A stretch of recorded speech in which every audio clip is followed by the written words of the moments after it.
The Batcats enacted some revenge yesterday against the Haysville Aviators after they dropped the opening game of the series in Haysville 4-3 in walk-off fashion. And the Batcats responded very well with an 8-1, really full performance all around as the Batcats managed to get it done on really both sides. Everything was clicking. The pitching staff threw a one-hitter, essentially, and Batcats had a couple of home runs and really cruised from start to finish. They're going to try and do the same here today against the Aviators in Game 3 of the series. See who gets the edge and secures themselves at least a split in this series. It's really great to have you with us. My name is Mark McClure. I'm joined by Braden Towers helping out tonight here on the Batcats Media Network. Batcats are going to send Ian Lanik to the mound. He has been the man so far. He leads the team in wins at 3-0 at 20-7 strike-to-walk ratio. And on the other side, they are facing a pretty tough arm out there in Tanner Leslie, who has not given up an earned run yet, and just one run overall with a 1-0 record in 11 total innings so far this season.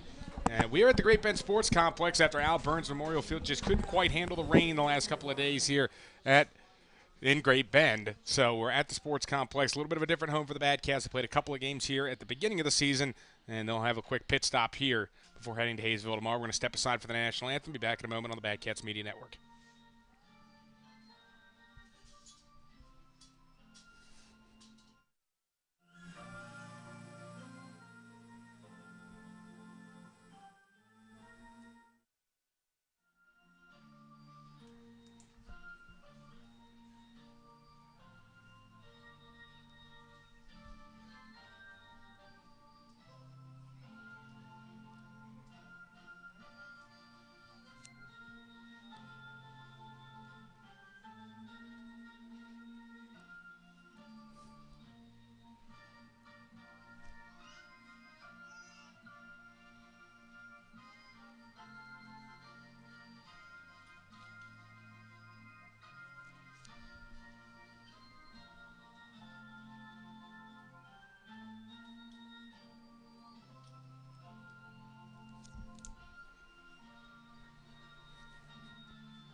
The Batcats and Aviators ready for action here from the Great Bend Sports Complex. Series tied one apiece between these two teams through two games, one in Haysville, one in Great Bend. This will conclude the Great Bend portion of the proceedings for this series. Batcats bounced back after a two-game losing streak to win yesterday. Now 16-3 on the season. They are currently first place in the SCL, but the Cheney Diamond Dogs are right on their tail. Just a game back at this point after they won a pair yesterday against 316 Elite. So keep that in mind. The Batcats still need every win, even though they've been playing fantastic baseball. They are 12-2 in conference with those Diamond Dogs, being pesky right behind the Great Bend Batcats. Ian Lanik takes the mound for the Batcats. He has a 3-0 record. And last time for him was actually an outing out of the bullpen when he came in relief of Ty Riley.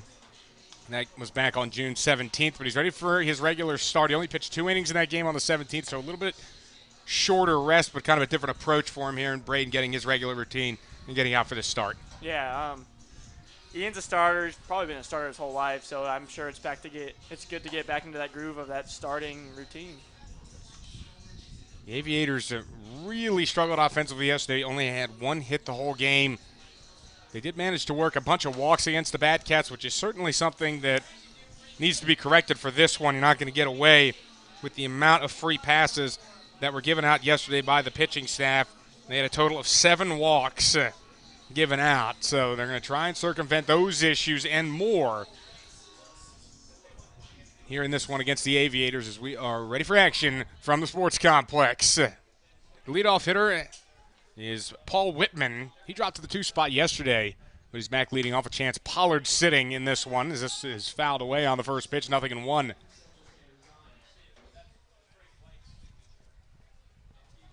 In yesterday's game, Whitman really was the walk man. 3 walks in 4 plate appearances. So he was officially only 0 for 1 in the game. No 1 pitch. Up high, 1 ball and 1 strike.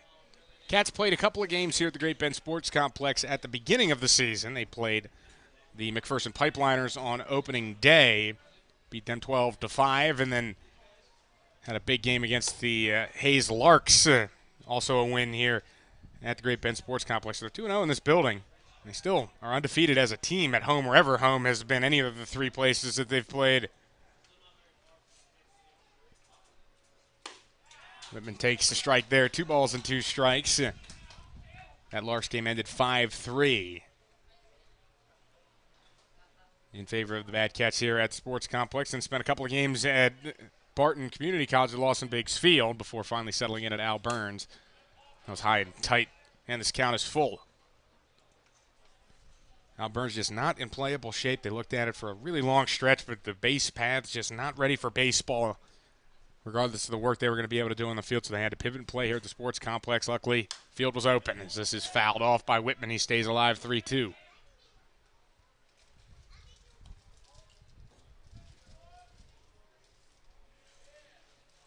Infielders certainly have to make a little transition. Team playing on Al Burns Field where it can get knocked around as this one sharply grounded to first. Simon Larinaga has it. He'll take it to the bag on his own, and he'll just get it there in time to retire Whitman. Let's take a look at the lineup here for the Aviators. Paul Whitman just led off. Then it'll be Tommy Davis, the shortstop. Jaden Hills out in center field. Cole Klepper, the left fielder. Be followed by Alex Jarboes at third. Max Valdez hits us in the 6th spot. He's catching Austin Workins. The 7th spot, DH is Clay Arthurs at first and hits 8th. And Cade McBratney rounds out the lineup and will play second base. Tanner Leslie we'll see on the other side of the inning pitching as this one's popped up right side by Davis. Looks like Dawson French has it, and he makes the catch. And there are 2 away. On the other side, here's the Bad Cats' defensive look. Kyle Gates, Riley Silva, and Dawson French left to right in the outfield. Same way on the infield, Coulter Maldonado, Rathan Malone, Hunter Gotro, Simon Larinaga, Grant Farlander's doing the catching today for Ian Lanick on the bump.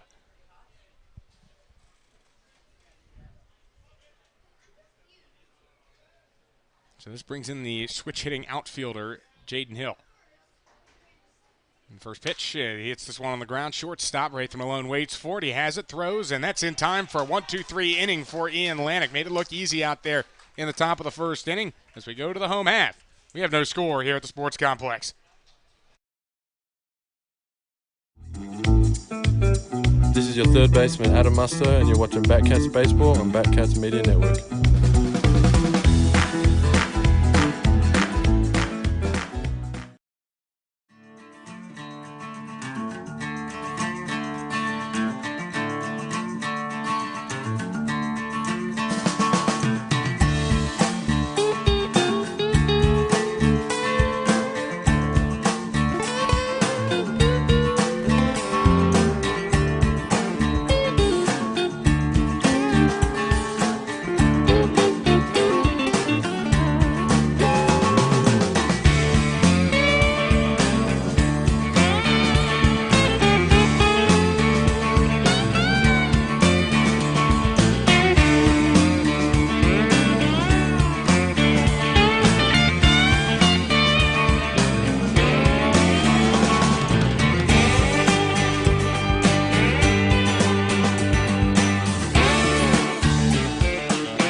Back here on the Bad Cats Media Network.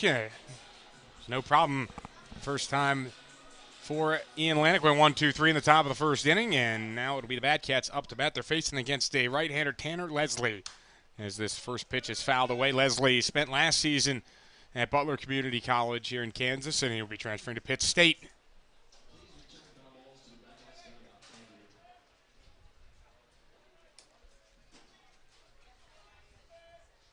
Here's delivery, and Silva lines one to right field, a base hit. And the Cats lead this one off with a knock. Riley Silva, after more than a week away from the Bad Cats, starts back with a hit. Clearly he did not lose any of that heat off of his bat because he'd been one of the better hitters for the Bad Cats. They lost when he was attending a family event.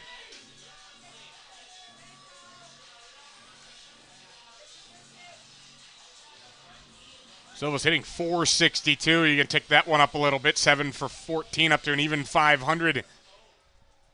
And that brings up Kyle Gates, who watches the first pitch by for a strike. As we mentioned, Kyle has been dealing with some problems fouling balls off of his shin, ankle, foot. So he has a shin guard on. That's kind of circumvented the problem. Hopefully he can stay out there a little bit longer. He's had to miss a couple of games, or leave a couple games, I should say. Here's the foul balls that he's hit off of his foot. Silva has the lead. Here's the pitch, and Gates going to put one on the ground to the first base. Good stab there by Arthur. Throws to second to get one, but there's only going to be one out there. There was no play going back to first, so fielder's choice for Gates eliminates Silva, and there's one away.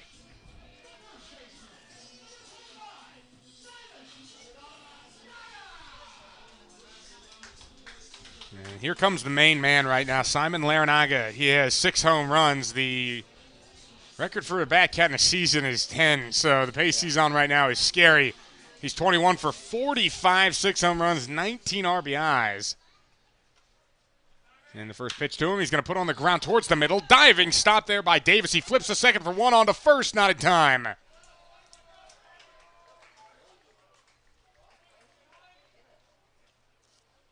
Great diving play there by Davis at shortstop. Especially after shortstop was a bit of a problem yesterday for the Aviators. Dalen Ardoin really had some problems making plays at short. And Davis with a beauty right there brings up Bodie Waller. Still a runner on first. Then first pitch to Bodie. Outside 1-0. Bodie, big home run yesterday over the wall in right field at Al Burns. Second of the season for him.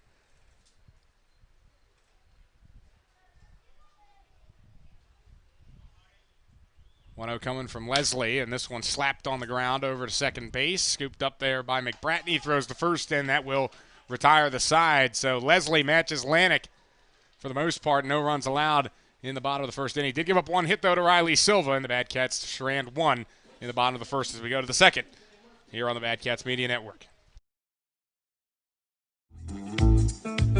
This is Bat Cats pitcher Dash Albus. You are watching Bat Cats Baseball on the Bat Cats Media Network.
Cats had a hit there in the bottom of the first inning. Couldn't bring anybody home, though.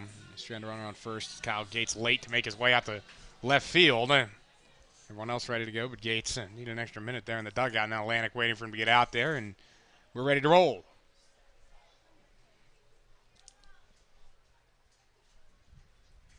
Here's the first pitch, and that one called a strike to Cole Klepper, the left fielder.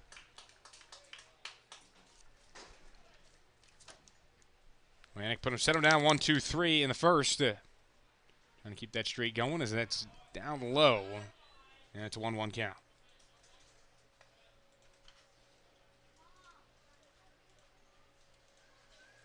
Klepper hitting .303 so far this season. See a 1-1 pitch, and he slaps it the other way. Foul. Klepper was off yesterday. He started game 1 of this series. Ended up going 1 for 4 in that game.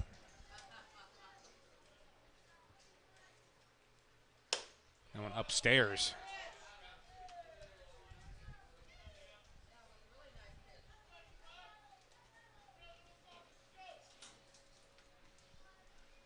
Klepper back in against Lanik. Looking for his first strikeout of the night. This one fouled off by Klepper.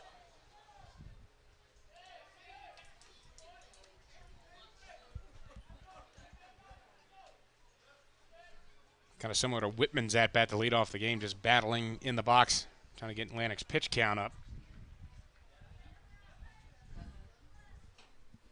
And the 2-2. Breaking ball fouled off again.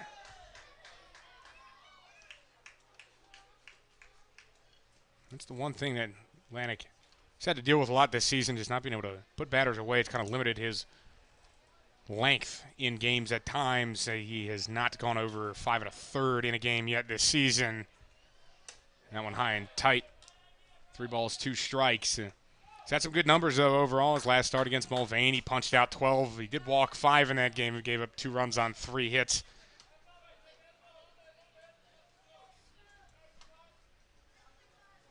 And the payoff pitch. And that one catches the outside corner. Strike 3 called.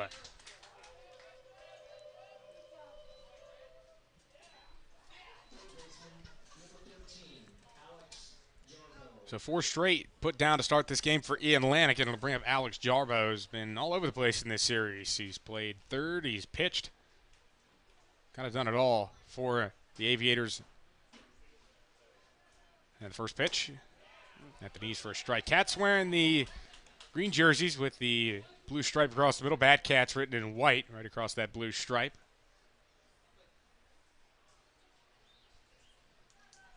GB hat. And here's the pitch, fouled back. That's not the only team in the league that have a American flag jersey. As you can see, the Aviators have one similar, red, white, and blue they're wearing today.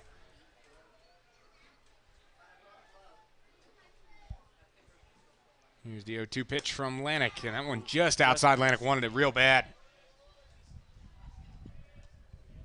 Especially after that last pitch was in a real similar spot. Didn't get the call on this one, though.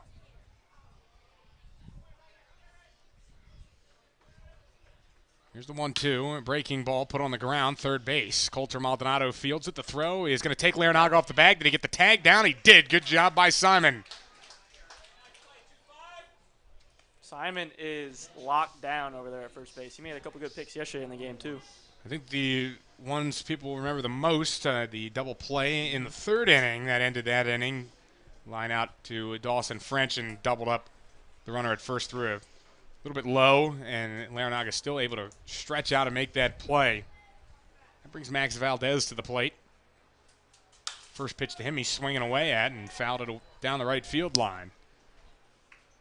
Valdez pitched in the 8th inning yesterday. Actually went 1-2-3. Is probably the most successful pitcher of the group for the Haysville Aviators, and that's really the first time he had pitched in a while. And talking to Coach Colton Flax before the game, kind of said he had a different attitude than most other position guys that play that are like, I never want to see another mound again in my life. He was like, hey, you can throw me more if you want to.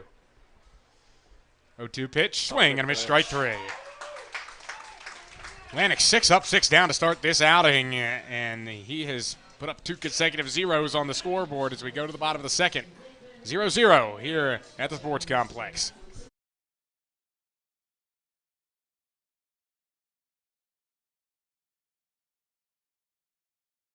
Right here in the center of the whole USA, on the bend of a river, in the heart of the Sunflower State.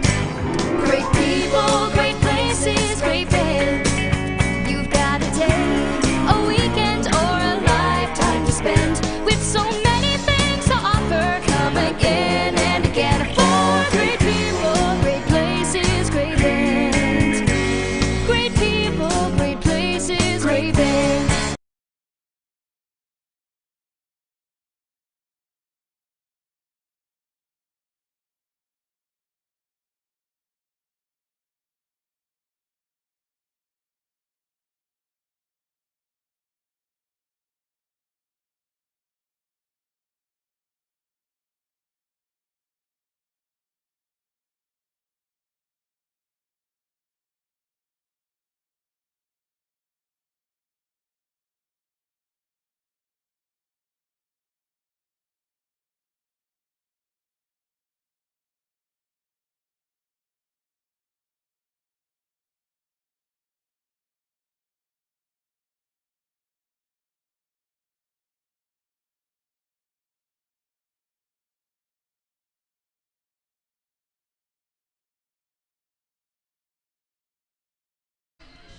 And welcome back on the Bad Cats Media Network. Mark McClure joined by Braden Tower here for the Bad Cats Media Network. And no score, bottom of the second inning.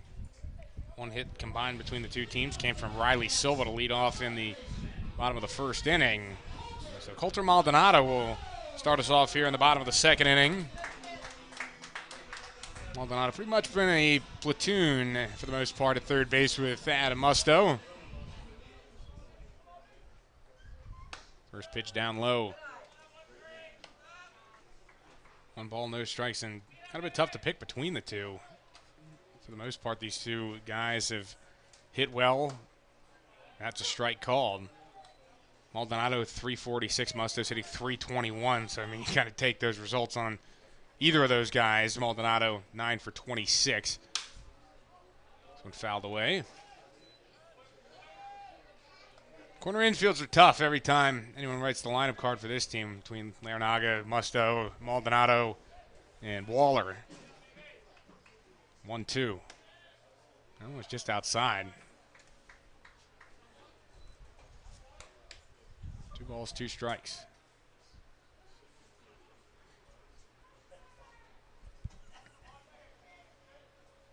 Leslie. Pitch, and this one on the ground. Third base, charging Jarbo's got to make a quick throw, and it can't be picked out of the dirt by Artho. Maldonado makes the turn, heads for second base. He's in there easy. And the Bad Cats taking advantage. It would have been a close play either way at first base, but there does result in an extra base for Maldonado.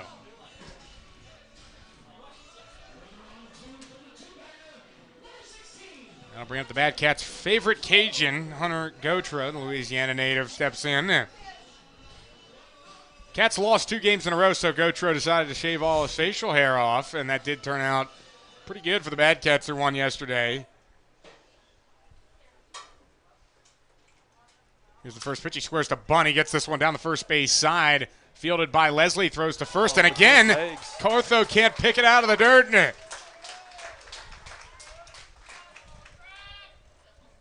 So now runners on the corners and nobody out. As much as pitchers hate to talk about it, that PFP really important. Yeah. As much as they don't like doing it, and one of the most important parts of the position.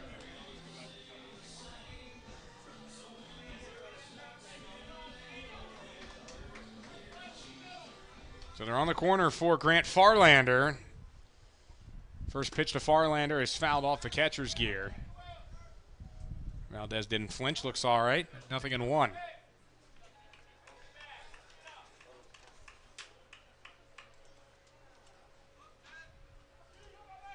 0-1 to Farlander. At the knees, 0-2. Farlander been struggling here so far, 143, and it's been a lot. He's been falling behind a lot of counts. Had to be on the defensive a lot, 0-2.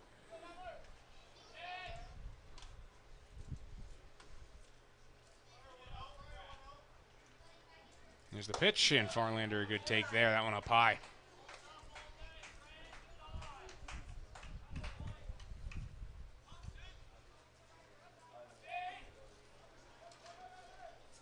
One-two pitch, and Farlander skies this one into foul ground. Artho and Valdez over, but this one is going to get into foul ground.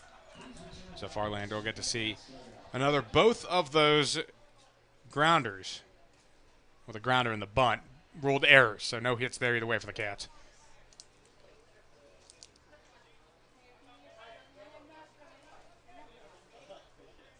E5 and E1 respectively. Farlander back in, trying to drive in the Cats' first run. He swings and fouls this one right back as Gautreau is taken off.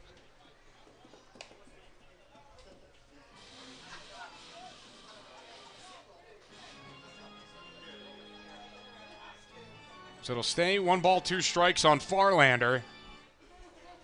Here's the pitch from Leslie. And that one drifted just outside 2-2. Good eye.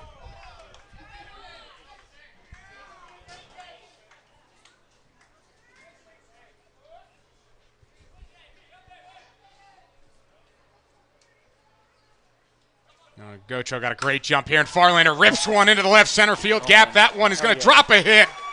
Maldonado trots home. Gautreau will be right behind him as Farlander digs for second base. He's in standing.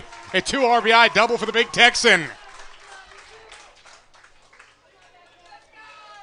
I'll tell you, Grant's been working his butt off ever since he's gotten here, and he's been looking for that first barrel.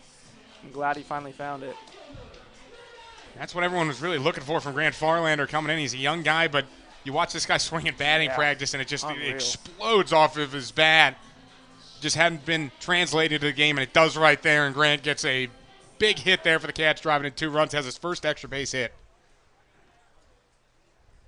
That'll bring Dawson French up, and the first pitch he watches for a strike on the outside corner. And everybody knows in baseball it can be just one hit sometimes that gets you going. Oh, yeah. Cats with a 2-0 lead, bottom of the second, as this is fouled away by French. He's behind 0-2.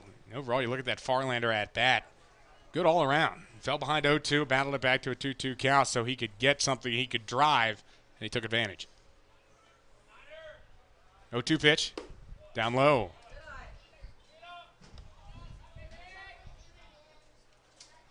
One-two count for French. French had a hit in yesterday's game, going 1 for 4. He's been playing a lot more. Again, we have talked about it. It's kind of a thin outfield right now for the Bad Cats, or it was for a long time, but they got Riley Silva back, which helps, gives them some more depth in center field while Alex Rogers continues to struggle with an injury. 1-2. And that's at the knee. Strike 3 call. French rung up.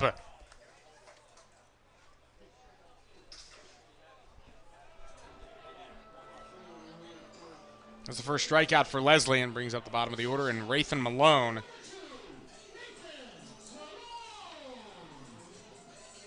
Rathan Malone quietly has been playing a lot better. He started off on a really tough stretch, but hits in his last couple of games. Been playing an awful lot with Dre Amaro still out with an injury.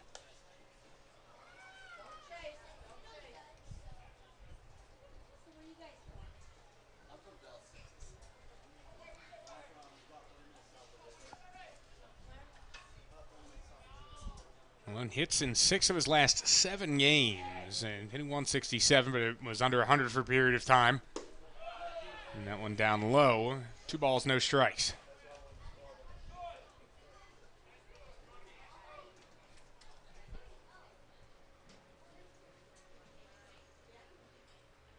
Two count as Leslie comes set. His pitch is away. 3-0 to Malone. Leslie starting to struggle a little bit after that last double.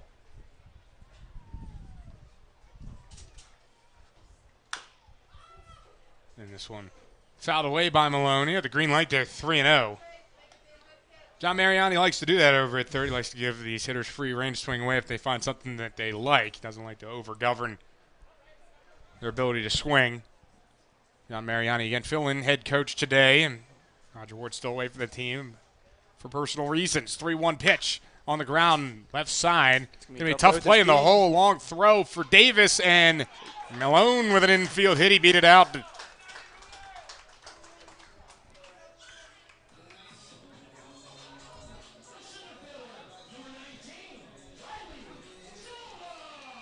And we're back to the top of the lineup, and Riley Silva.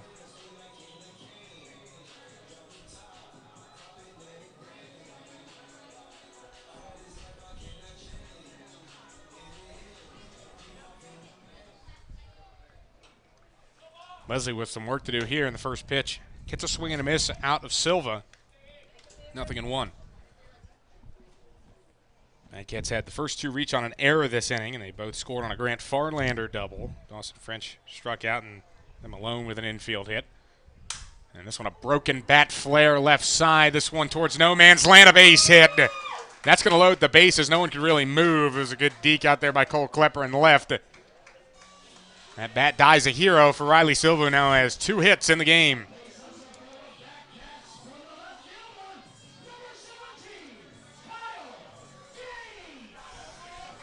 Farlander at third, Malone at second, Riley Silva at first for the Bad Cats. Kyle Gates at the plate, 0 for 1. Hit into a fielder's choice first time around against Leslie. Here's the first pitch to him.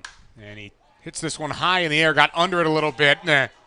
Left center, there's a whole gaggle of Aviators. The catch is made on a slide by Hill. Everyone's going to tag in advance. Farlander scores. Sacrifice fly for Kyle Gates. That was a weird-looking play all around. There were 4 Aviators out there in shallow right center trying to make that catch, and in the end it was Hill who had to slide to make the grab.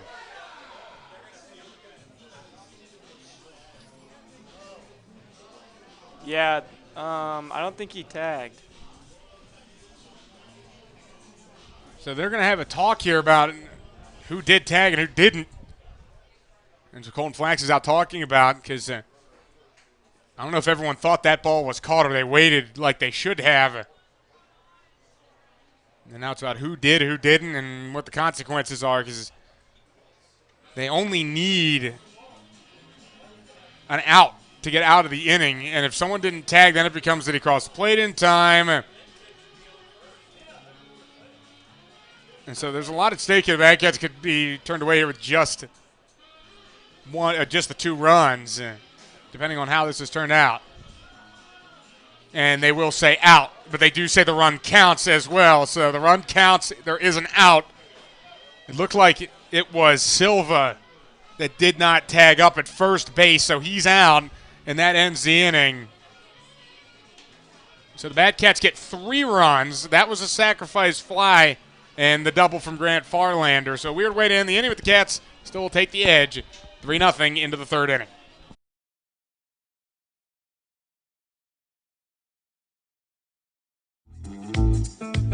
This is Batcats, first baseman Simon Larinaga. You're watching Batcats Baseball on the Batcats Media Network.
Back on the Bobcats Media Network, first pitch swinging by the leadoff man, Austin Workins, and he breaks up the streak for Ian Lanick, ripping it down the left field line for a knock. It'll just be a base hit. Could have been extra bases at that. Could hit a little bit harder for Workins.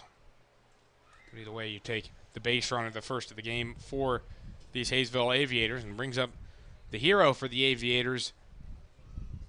During Monday's game, had the walk-off hit in the bottom of the 10th inning. Swing and a miss at the first pitch. 0-1. Got the day off, I guess, for his heroics in yesterday's game.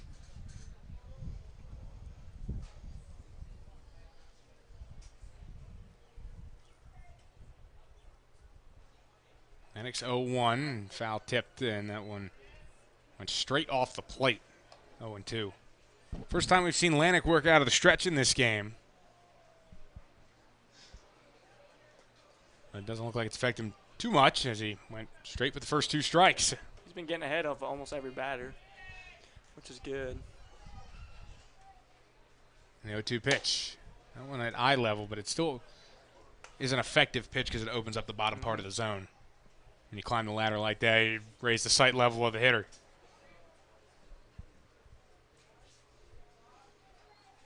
See where Lanick goes here. 1-2.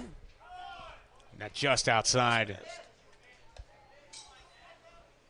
2-2. That zone's been kind of hit or miss on the outside part of the plate. It's Kyle Hudson behind the plate today, and Brian Davis is the other part of the crew. He's in the field doing the work. 2-2. Breaking ball that gets hit high out to left field, tracking at Kyle Gates right by the foul line, and he makes the catch for the first out.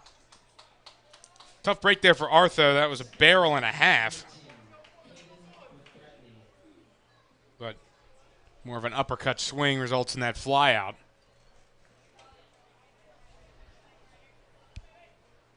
Back end of the lineup for the Haysville Aviators is Caden McBratney. He is done the same all 3 games of the series now. Second base, and he's batted 9th. First pitch. That one outside.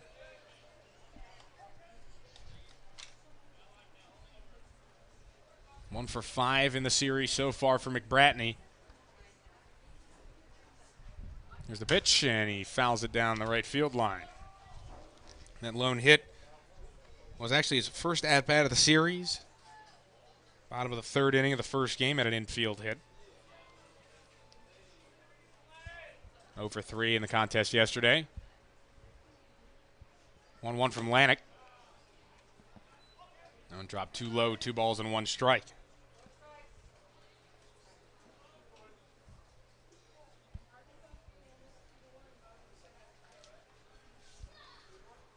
Lanik ready from the chin to pitch, and the runner on the move. That's a strike. Throw down from Farlanders, a little loopy, and that allows Warkins to steal second base.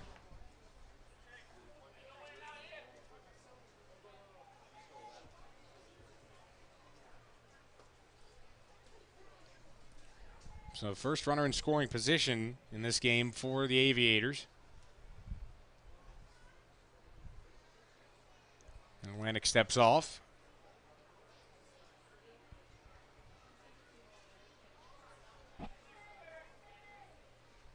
He's got a 2-ball, 2-strike count on McBratney. Here's the pitch. Down low, and it's a full count.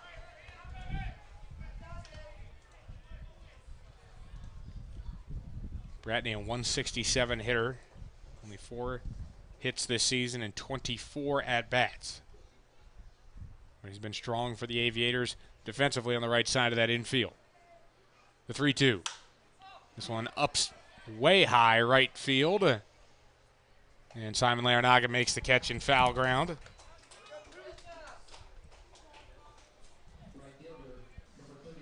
We're back to the top of the lineup, and Paul Whitman.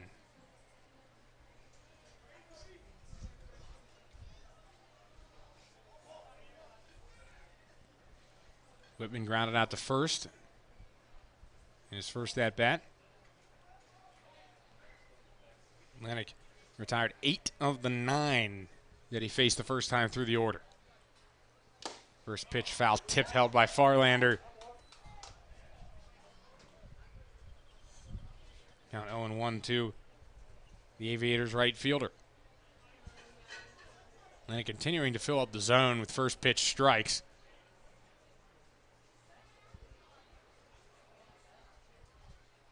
0-1, fouled off, 0-2. We've seen a lot of 0-2 counts as well. Certainly after the 5 walks he surrendered in his last start against Mulvane, that was a point of emphasis in this start. It's worked out so far.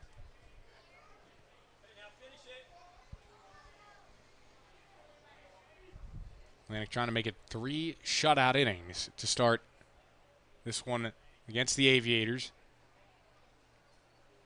Stepped off there and ready to reset himself. Ready with a look back at second. The pitch is outside, gets away from Grant, and he doesn't know where it's at as it gets to the backstop, and Warkins gets to third. But still for Lanik, it's about just getting the guy at the plate. Probably need a hit to score that run unless you have another pass ball or wild pitch.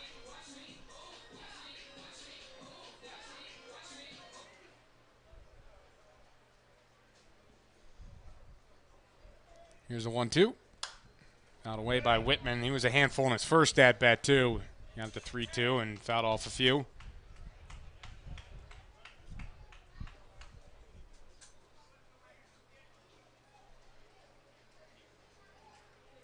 1-2 count here as Lanik again will try and put him away.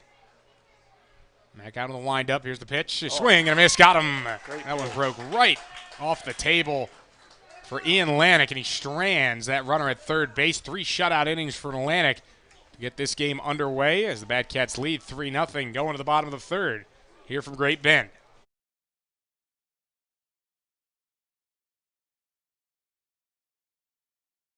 We've all heard what they say about us. Flyover state, middle of nowhere, a bunch of country folk. Go ahead and fly on over. There's nothing going on. Nowhere to be. And yeah, we've got a lot of hard-working, entrepreneurial, best neighbor you could ask for farm families. We're proud of Kansas, and that's why we built our entire network for it. Next Tech Wireless, keeping Kansans connected.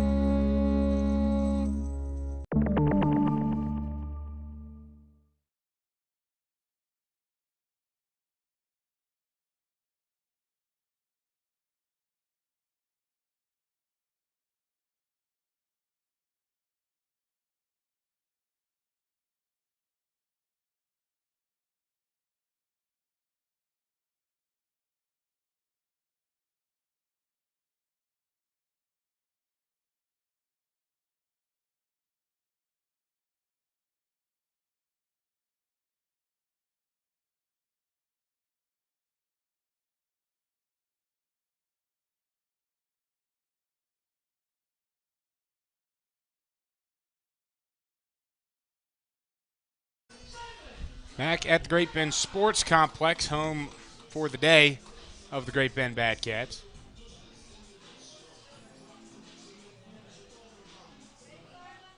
Simon Larinaga at the plate to lead off bottom of the third, and that one is outside.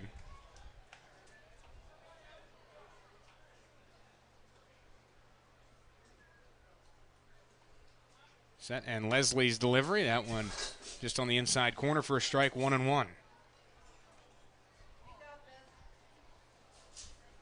Larinaga, first time up, he hit it to a fielder's choice as he hits this one to right field. Going to be a long run. Could be playable out there for Whitman. He slides, but it's just out of his reach.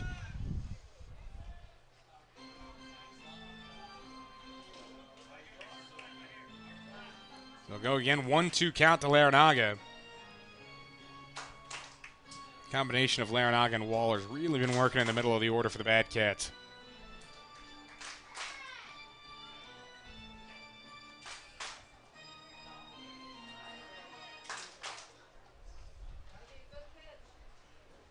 Here's the pitch to Larinaga, down low. Count evens itself up at 2-2.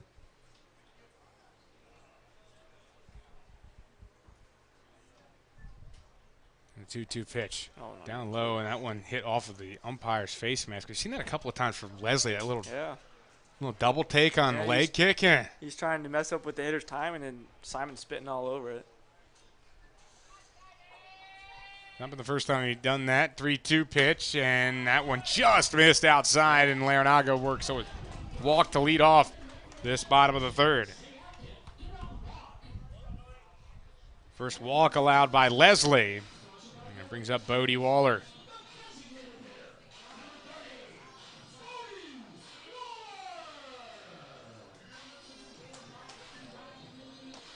Bodie grounded out first time through. Chance to hit with a runner on as he did in the first. Takes the first pitch, a strike on the outside corner, 0-1. That was a little outside. Seems like the outside part of the plate going to be open a little bit more to the left-handed hitters than the righties. And this one hit the other way hard over to third. Jarbo settles it down, tries to throw to second to get an out, but Larinaga slides in safe.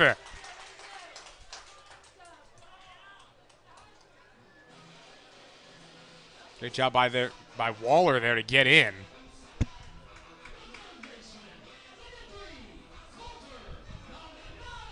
And now it will be Coulter Maldonado.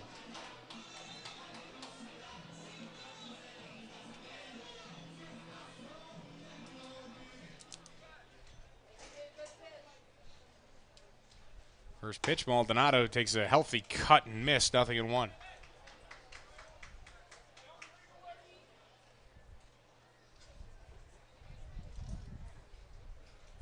Here's the 0-1, and this one hit down the first baseline. Fair ball as it heads down the line, just trickling. Larinaga comes around to score. John Mariani going to hold Waller at third. An RBI single there for Coulter Maldonado, and it's 4-0 Batcats.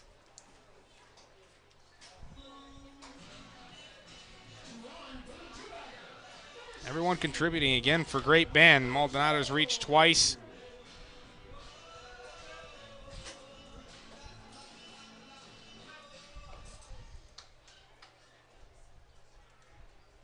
And Hunter Gotro at the plate. Takes a first pitch strike. Gotro reached on an error by the pitcher, Leslie. Back in the second inning, he was laying down a bunt. It was a good bunt. Took up the first base line. Throw over to first, but Maldonado back in. No tag.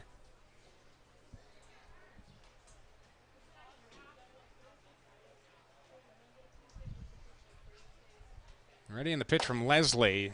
Challenged him with something up high, and Gotro couldn't make contact. 0-2. Still nobody out in this inning for Great Bend. They got a run across and runners on the corners. Valdez setting up outside. That pitch is inside as the Maldonado trying to steal second. He gets in there as the ball was dropped. Davis, or McBratney, my apologies, the second baseman, couldn't quite hang on to that one. For the Batcats, that eliminates the possibility of a double play.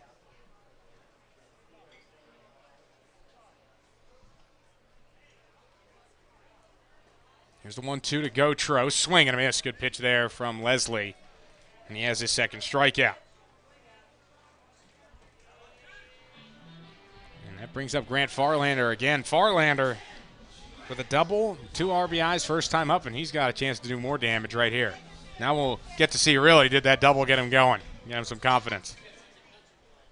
First pitch. And this one a high chopper to third base, and Jarbo's caught Waller off the bag. Now he's in a pickle, and Maldonado just smartly heads for third base. So he's in there as Farlander reaches on the fielder's choice, and that's the second out of the inning.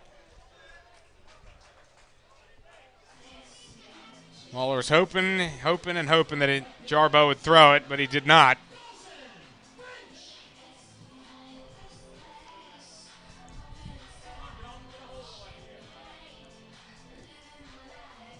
So Dawson French will hit with the Cats on the corners.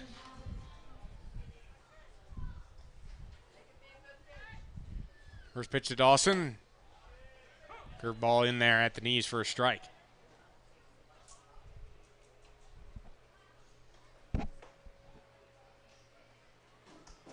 Leslie quickly getting into the 0-1. 1 ball, 1 strike. He's trying it all out there, Leslie on the mound. We see him almost pitch as soon as they step in the box sometimes. He has that little hesitation at the top of his motion. So he's kind of doing all of it.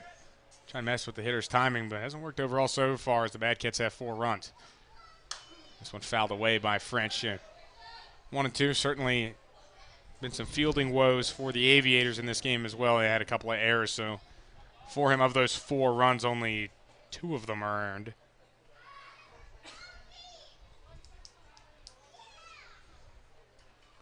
And a swing and a miss there from French. He was way off on that one, and that's the 3rd strikeout of the game for Leslie. Cats get another one, though, as Coulter Maldonado grabs himself an RBI on the single, and it's 4-0 Batcats going to the 4th inning here from Great Bend. This is Alex Rogers. You're watching Batcat Baseball on the Batcat Media Network.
We are back, top of the fourth inning.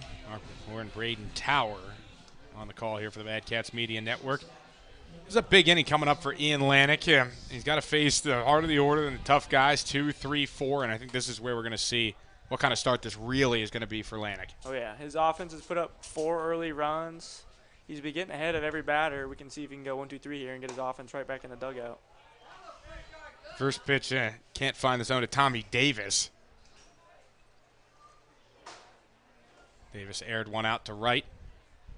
First time facing Lanik. 1-0 pitch, and this one headed that way again. French tracking it down, makes the catch. Good start. Exactly what Lanik was looking for. French, pretty routine play out and right. Brings up Jaden Hill.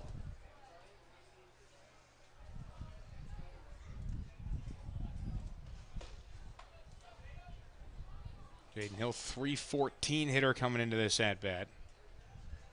First pitch to him, swing and a miss. Hill had a couple of extra base hits in the first game of the series, but didn't have the same success yesterday. Did have the only hit, though, for the Aviators. 0-1.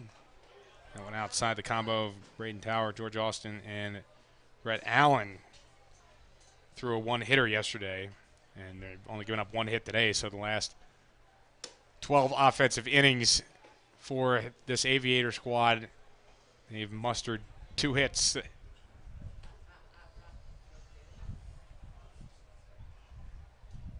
2-1 to Hill, outside, 3-1.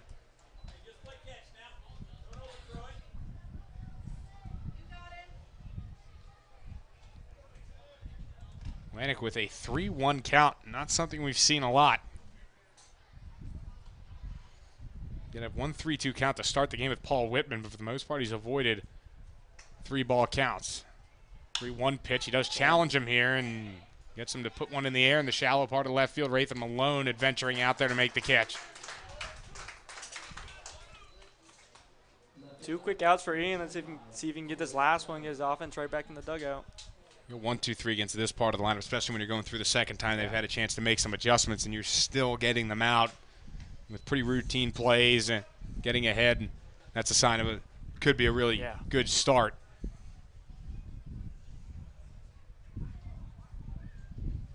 First pitch, and that's a strike in there to Klepper. Been pounding the outside part of the zone.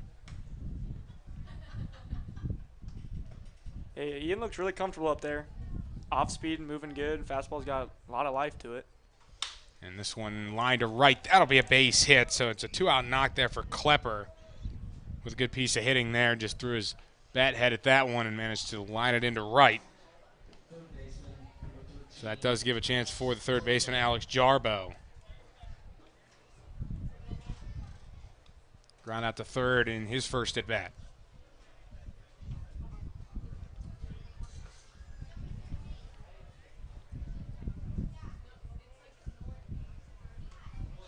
Here's the first pitch. Swing and a miss.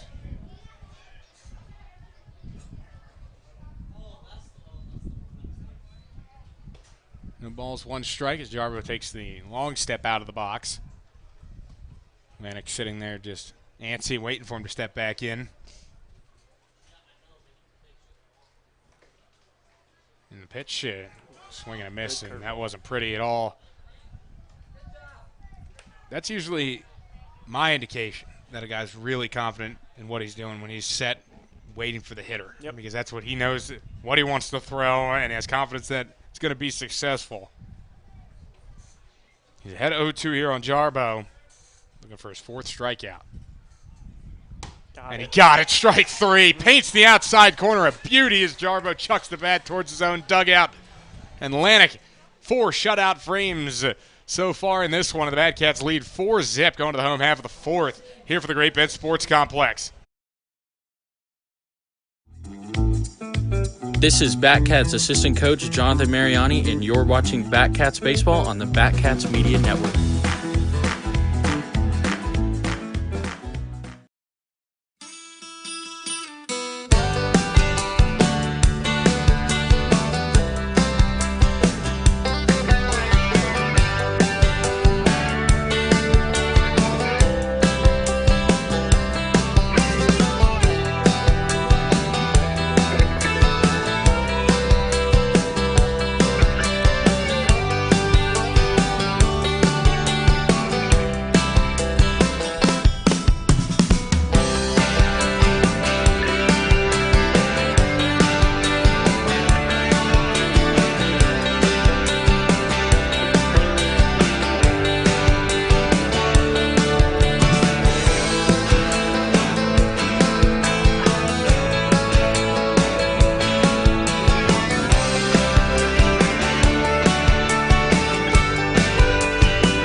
9-1-2 due up for the Batcats here in the bottom of the 4th inning.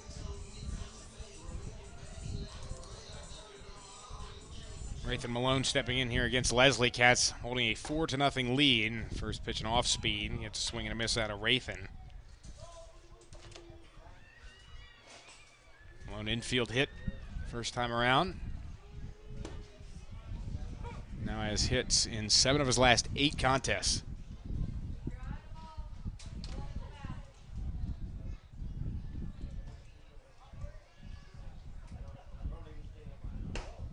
That one outside, 1-2. Actually, no, not going to shortchange him. Rathan 8 out of his last 9 games with a hit. And this one on the ground over to third. That one would be just foul.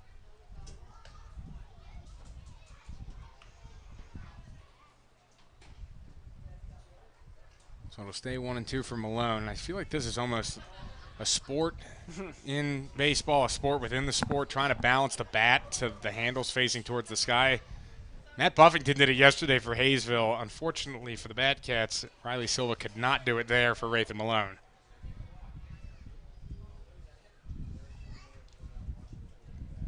Level 1-2. Fastball that Rathan claps down the line. That's a fair ball for Rathan Malone.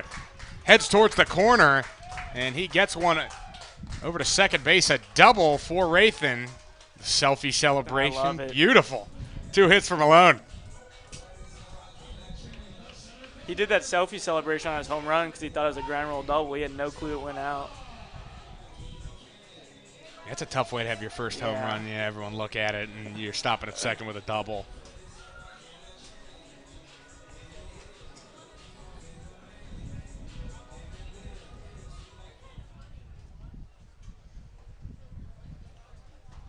And now it will be Riley Silva to hit, and first pitch is a strike. Yeah.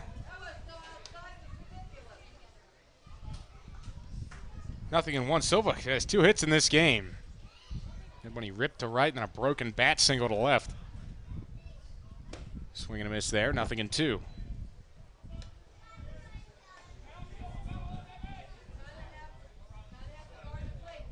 Cats have had the leadoff man on in every inning of this game so far. That's a recipe for success, and they're up by 4 runs, so it's working out.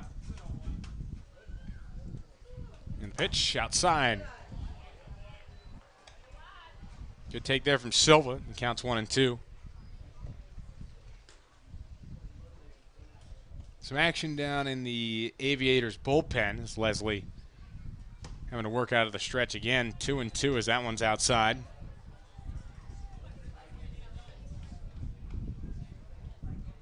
Hasn't been as successful with his mind games here against the Batcats.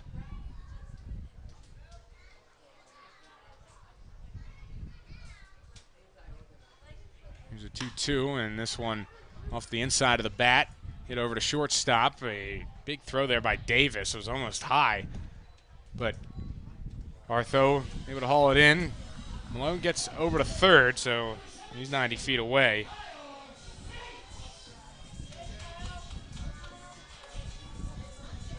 Talk about the mental warfare a lot when it comes to pitchers.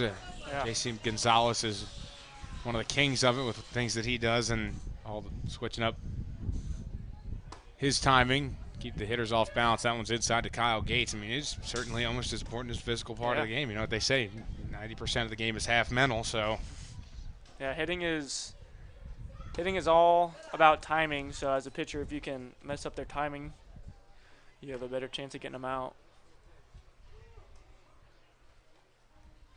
2-0 pitch to Kyle Gates, and this one chopped by first. Just a foul ball, actually. Looked like it was close down the line there. Would have brought on a run for the Cats, but instead Gates will head back to the batter's box. So the 2-1 count is still something he can swing away at. He's hitless today. He does have an RBI on a sac fly hit in the second. Kind of a wild play where it was a little flare hit into shallow right center. Jaden Hill made a sliding catch and runner scored, but then the Batcats ended up hitting into a double play. Riley Silva was doubled off because he didn't tag. That was in for a strike, 2-2. And the pitch, Gates chops one, and this will be fair towards the right side. McBratney fields, flips over to first to get the out, but Kyle Gates, a productive at-bat, brings in a run. And it's now 5-0. Gates with a couple RBIs. In the game as a whole, that was his second.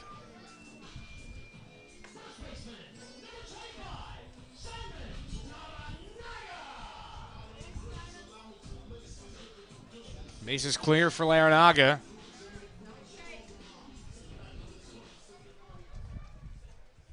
For 1 with a walk, swings at the first pitch, and that one fouled away. Everyone seems to be on their edge of their seats every time Simon comes to the plate. There's the 0-1, and it's another one foul. Pretty much the same play. This one might stay in play, but it does not down the right field line.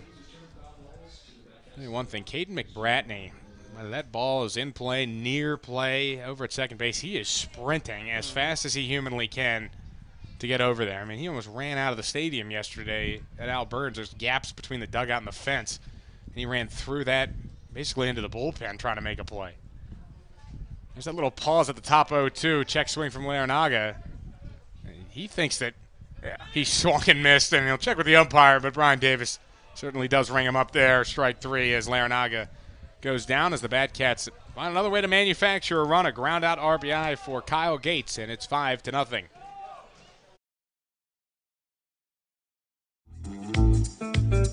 This is left-handed pitcher Matt Nedved, and you're watching Batcat Baseball on the Batcat Media Network.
Batcats a healthy 5-0 lead into the 5th inning here at the Great Bend Sports Complex.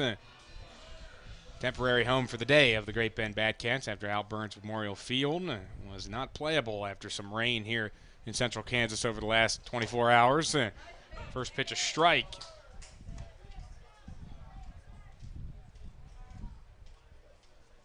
Count 0-1 here to Max Valdez, the catcher. Valdez Workins Artho, 6-7-8 due up here. This one fouled down the third baseline.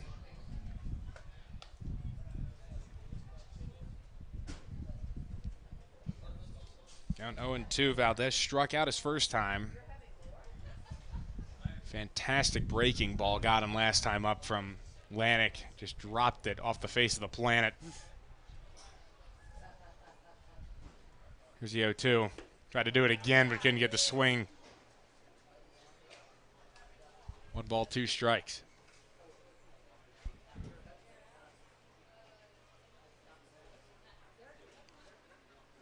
Here's the 1-2. This one on the ground right side, and Larinaga was off the bag. It was picked up by Gotro, and trying to cover Lanik, he dropped it.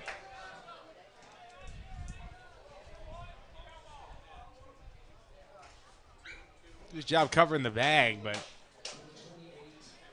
not all pitchers are first basemen.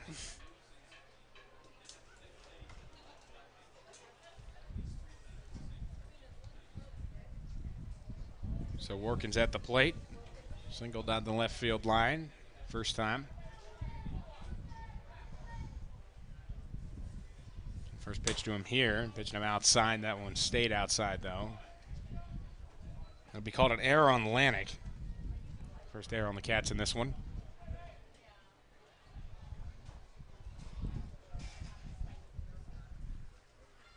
1-0. And this one hit towards the middle. Gotro Oh, sliding wow. stop. Could be two. Gets to Malone. Swing at the Unreal. first. 4-6-3 double play. And that eliminates that. It's really easy to pitch for the Batcats when we have one of the best defenses in the nation. Another unreal double play. The guys that have occupied that middle infield, Rafe and Malone primarily, has done a great job. Gotro and Brady Kreitzer have done well in there. And Simon Larinaga and Bodie Waller have done fantastic as this one hit out to shallow right. French charging in, but this one will drop a base hit for Clay Artho.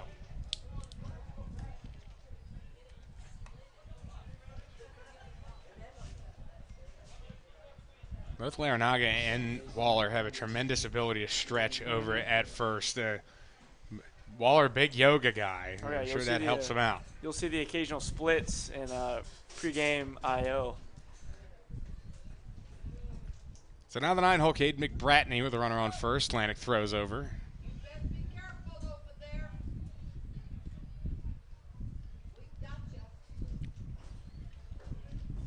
McBratney 0 for 1. Here's the pitch in. That's a strike. No balls, 1 strike. Atlantic has mixed it all in, especially on the first pitch. You never know if you're going to need a first pitch fastball or the first pitch curve. That one was first pitch heater. 0-1. Swing and a miss there. 0-2. And after back-to-back pitches outside, he's got everything open right here.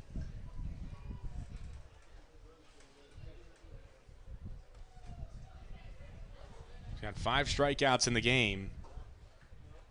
He's ended the last 3 innings with strikeouts. And this one turned on, hit pretty well out to left field. Tracking back on it is Kyle Gates. He's at the track, and he dropped the baseball.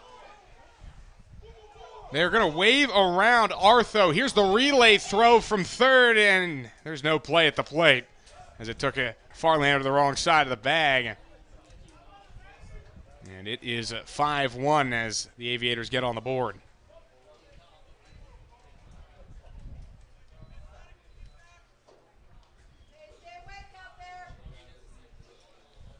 Lineup will turn over as Farlander went out to the mound talking with Ian Lanig.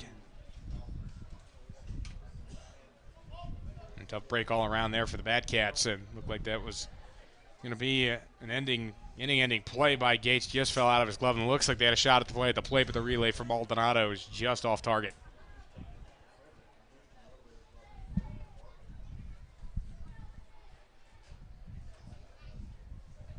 So at the top of the order, and Paul Whitman. First pitch, swing and a miss.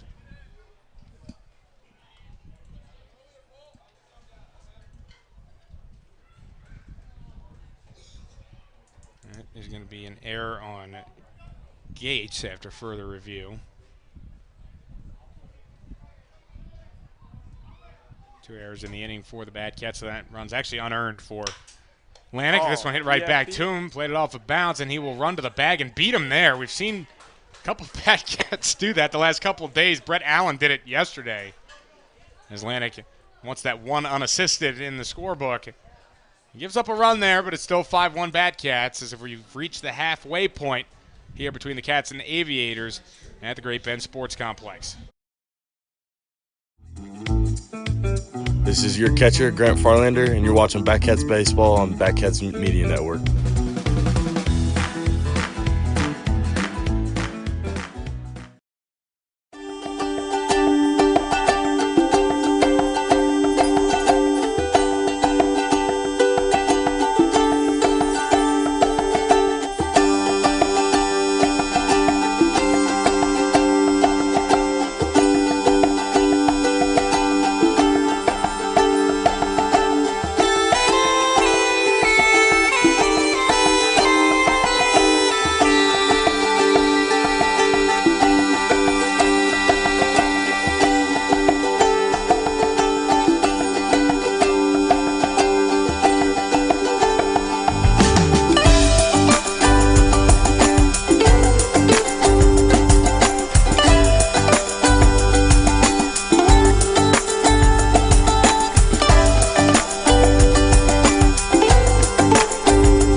back here at the Great Bend Sports Complex. Bodie Waller leading things off, and he rips one down the first base side. Played on a hop over at first by Artho, and he tags the bag. Great defensive play.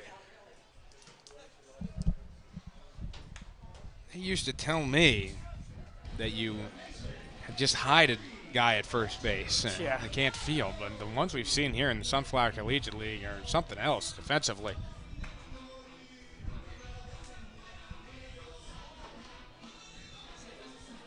Now Coulter Maldonado will step in after 1 pitch, 1 out from Leslie this inning. Had some good late movement on it. 0-1. 0-1 pitch coming. Wanted to swing at it, but held back. 1-1.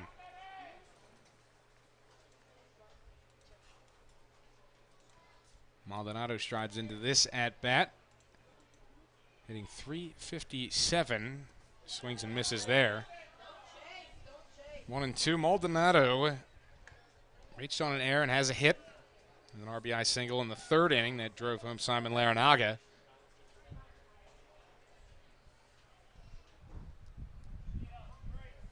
One, 2. That one a little bit tight. 2-2.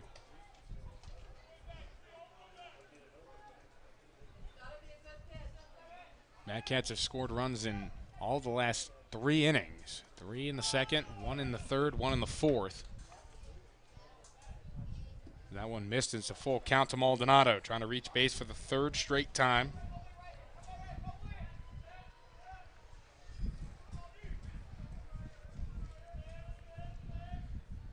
Here's the pitch. Down low, ball 4, and Maldonado able to work a walk.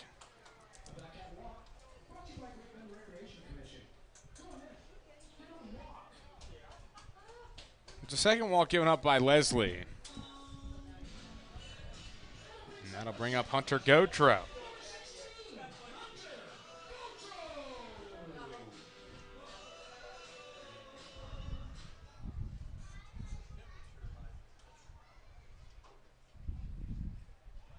And runner on the move here is a curveball. Good pitch to run on. They throw down, and Maldonado has his 2nd stolen base of the game.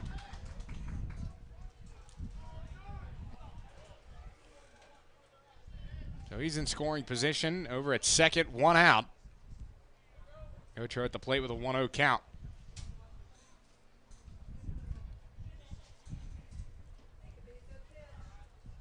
The delivery, fastball, strike on the outside corner.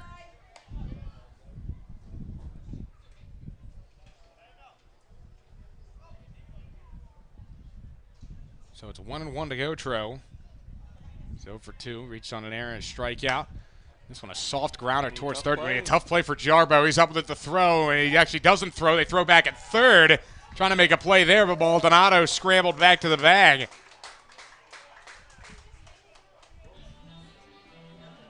Infield hit for Hunter Gautreau. And puts him on the corner for Grant Farlander.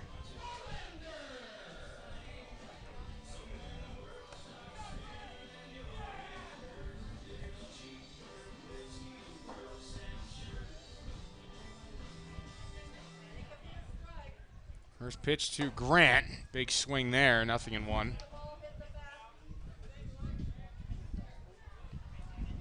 Farlander reached both times. He's faced Leslie. A 2 RBI double in the 2nd. Fielder's choice in the 3rd. No one's outside. Snap throws going into right field. That was an awful throw there by Valdez. Gautreau is heading to 3rd base as Maldonado scores. And that's an error on the Aviators backstop.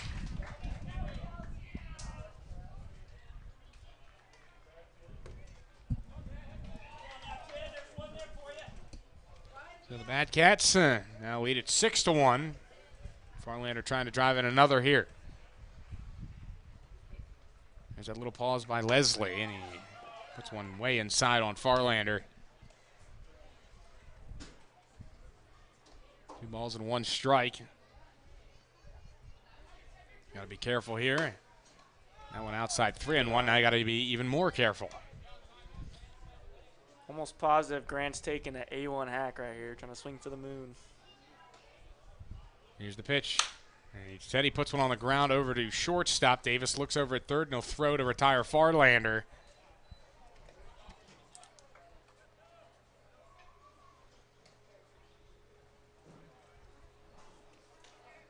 So runner on third, 2 out for Dawson French. Infield was in there for the Aviators. Now everyone will head back to their normal spots, normal depth. French is 0 for 2 with 2 strikeouts. Trying to bounce back in this one against Leslie. Immediately is delivering again. That's a strike on the outside corner, and he certainly is digging into that quick pitch. I mean, Grant Farlander last time, if he was still in mid-bat twirl, and he was making that delivery. That's a strike on the inside corner. 0-2 to French. He'll take a step out here. He's already struck out twice, trying to avoid the hat trick.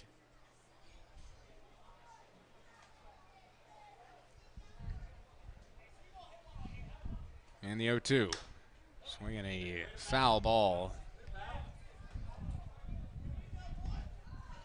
So French will see another 0-2 from Leslie, who's trying to make it through a full 5 innings.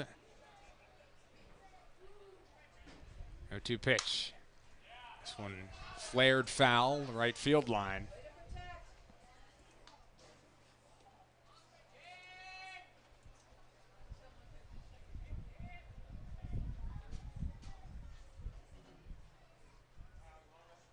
So it'll be another 0-2, the pitch from Leslie. That one stayed high, and that's a good take there from French. And a lot of times when you're fouling a couple off, you're just getting to swing mode.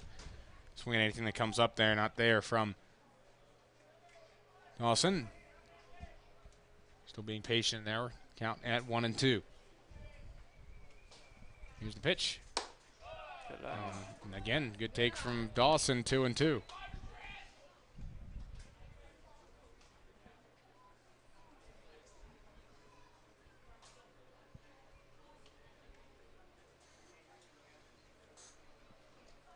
Here's the 2-2.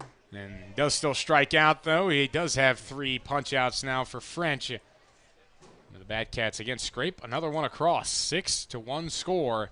Going to the 6th here on the Batcats Media Network.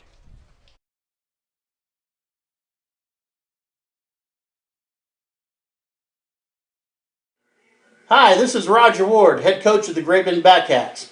I hope you're enjoying the free broadcast of tonight's game.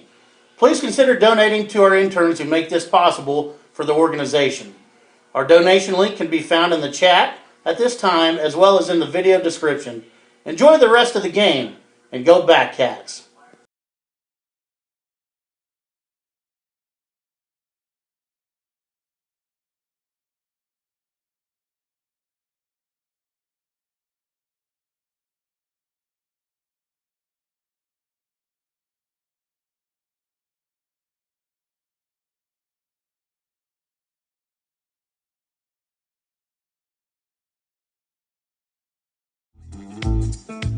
This is infielder Colter Maldonado, and you're watching Batcats Baseball on the Batcats Media Network.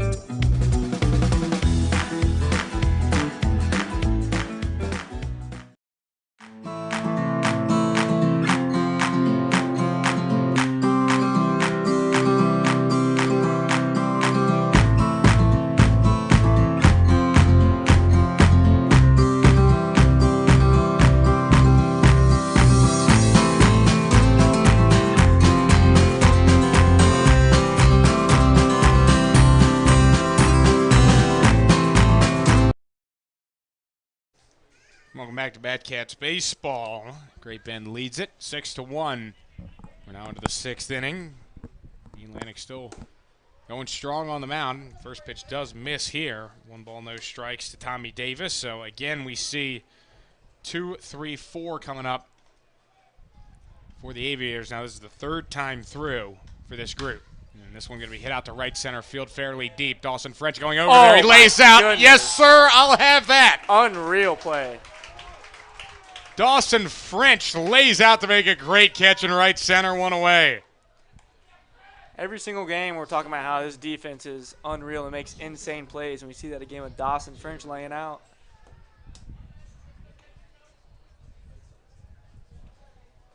So 1 away for Jaden Hill after that one was given a ride by Davis. Still retired. Swing and a miss there. A half-hearted effort from Hill. Certainly thought something else was coming in there.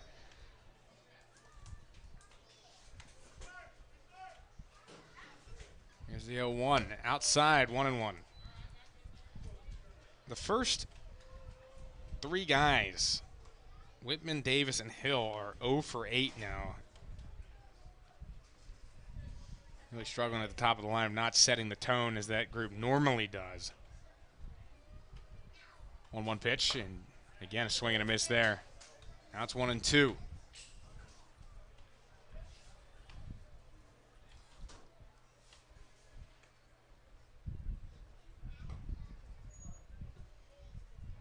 Here's the 1-2 pitch.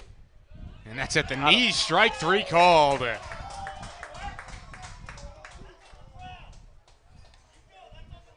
Five strikeouts. Now Colton Flack's really starting to get frustrated with Kyle Hudson behind the dish on those strikes. Sitting over at third place, really upset, still seething about that one as the first pitch comes in as a strike to Cole Klepper. Ian is locked in today. Been a lot of soft contact against him, and his defense has helped him where he's needed it. That one bounced to the plate, 1-1.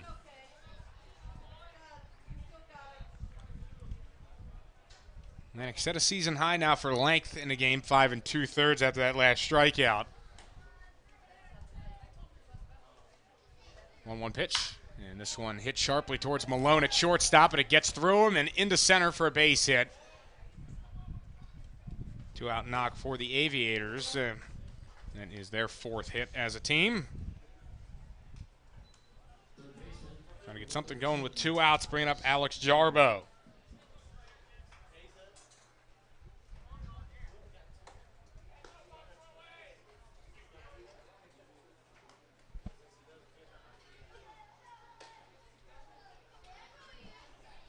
Here's the first pitch to him, and that's up and away. 1 ball, no strikes. Right-hander throwing in the Batcats bullpen right now, but Atlantic certainly wants to get through all 6 of these innings if he can. And this one flared center field. Coming in on it is Silva. He gets under it, makes the catch, and make it 6 innings pitched for Ian Atlantic. Allowed just 1 run on 4 hits. 5 strikeouts for him in this one, as that one might be it for him there. But if it is a great start by Ian, Cats lead 6-1 as we go to the home half of the 6th here on the Batcats Media Network. This is left-handed pitcher, outfielder Matthew Howell, and you're watching the Batcats on Batcat Media Network.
back here in Great Bend. New pitcher on the mound for these Haysville Aviators is Alex Ronk.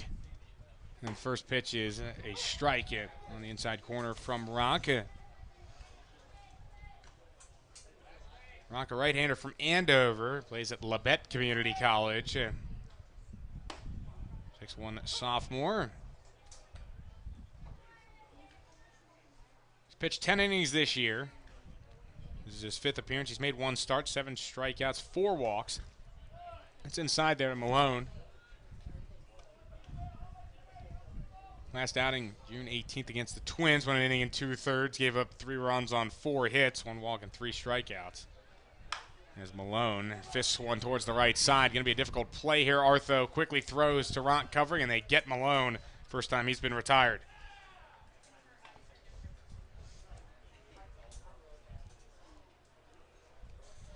And this will now be the 3rd time through the order for the Bad Cats. Starting their 4th will be Riley Silva.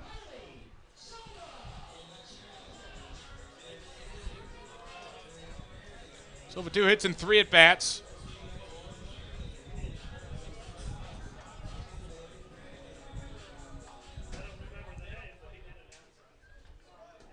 First pitch is hit to the left side, foul. 0-1.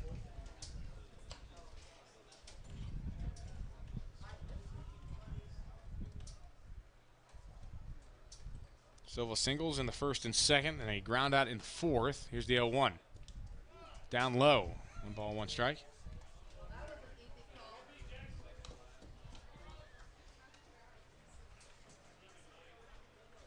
Cats now 4 straight innings offensively. They put something up on the scoreboard. And it's down low to Silva, 2-1. I think Cats certainly missed Riley and come back in a big way. 2-1 pitch from Ronk. This is fouled. Out of play down the left side. And the count will be 2-2 to the Bad Cats center fielder.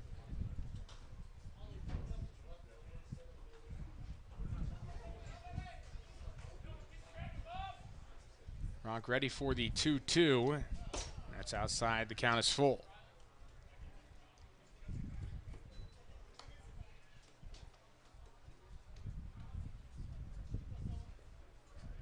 Three balls, 2 strikes. Ronk ready to work. Here's the pitch. Swing and a miss there, and that one dipped right under the bat of Silva. And Ronk has his first strikeout.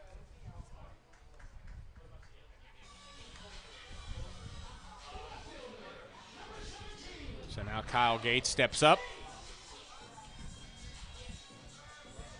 And Cats haven't gone 1-2-3 all day. Ronk trying to do it for the first time in his first inning of relief for Tanner Leslie. First pitch away, and the count's 1-0.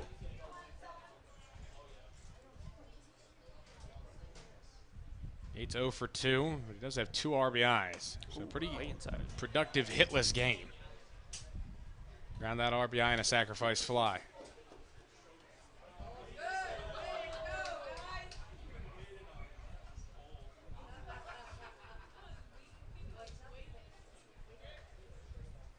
Good hitter's count here for Gates.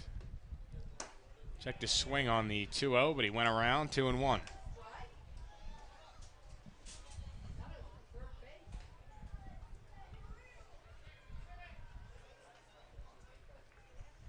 One pitch from Ronk, fouled away by Gates, and the count 2-2. So Ronk a strike away from.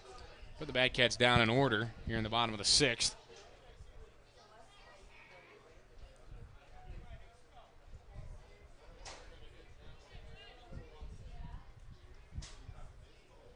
Here comes the 2-2 to Kyle.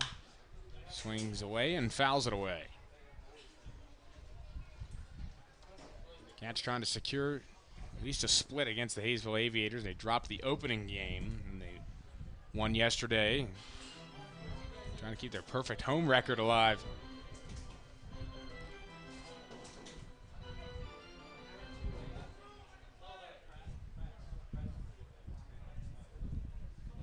Here's the 2-2 pitch. Outside 3-2. These two teams will finish this series up tomorrow in Haysville, play against Carpenter Park. So for 7 o'clock start. payoff pitch. Inside, ball 4. Gates walks. So there'll be no 1-2-3 inning here.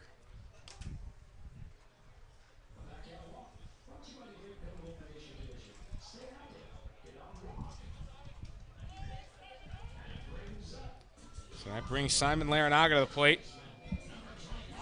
Hitless today, which is probably a good thing that I said that, just because the last time he came to the plate I said he's having a tough day, and he's hitless, and then he hit a home run yesterday. Sent it 800 feet over the fence. That one's outside, 1-0.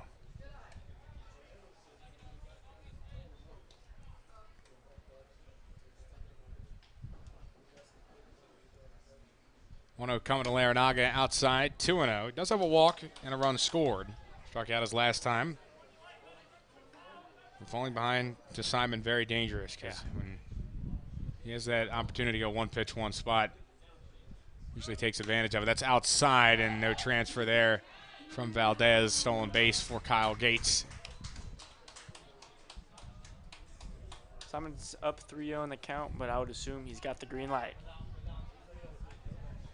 He's one of those guys that even if it doesn't matter who's coaching over it there, and he's got to give him the green light. If he finds something he likes, he can do serious damage with it. Here's the pitch. He's not going to give him anything at all. 4-pitch walk to Simon.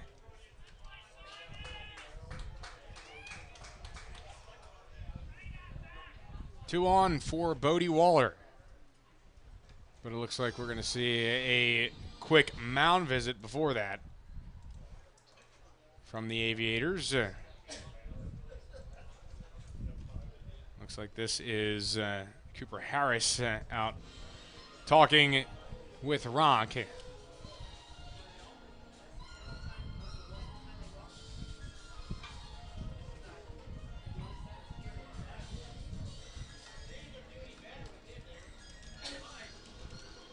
Harris got the first, my apologies, Ronk got the first 2 hitters this inning.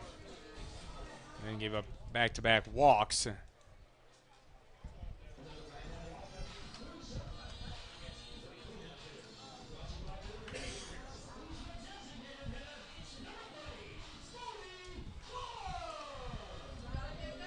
So this will bring Bodie Waller up. 2 on, 2 out.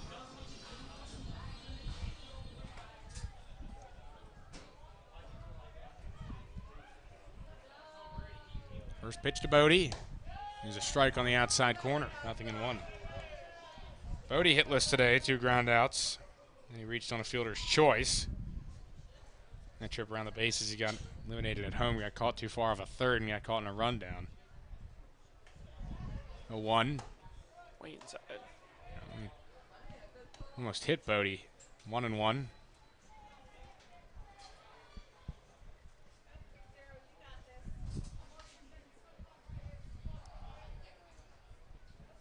Ronk trying to get himself out of this mess. He put himself in with 2 walks. This one fouled back to the net. 1-2. Strike away from finishing the job.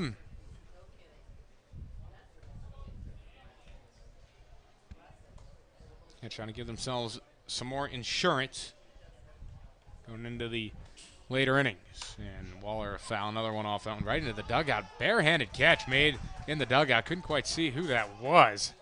Sitting on the bucket down there.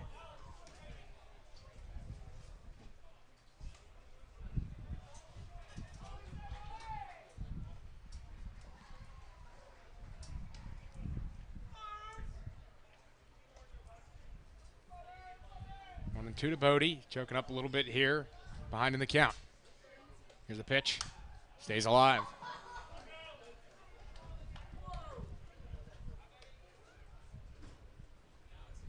Bodie Waller continuing to fight off tough pitches from Ronk. Trying to get him to make a mistake here. He throws back at second. Back in safely, Gates. You gotta have good confidence that your middle infielder's paying attention on plays like that. See a lot of those throws going to center field. 1-2. And Waller gets into this one in the air, right center field. Doesn't have enough carry on it. This will be caught by Hill out there for out number 3. Batcats caught a couple of walks that inning, but couldn't bring anybody home as we go into the 7th here from the Great Bend Sports Complex. It's 6-1 Batcats.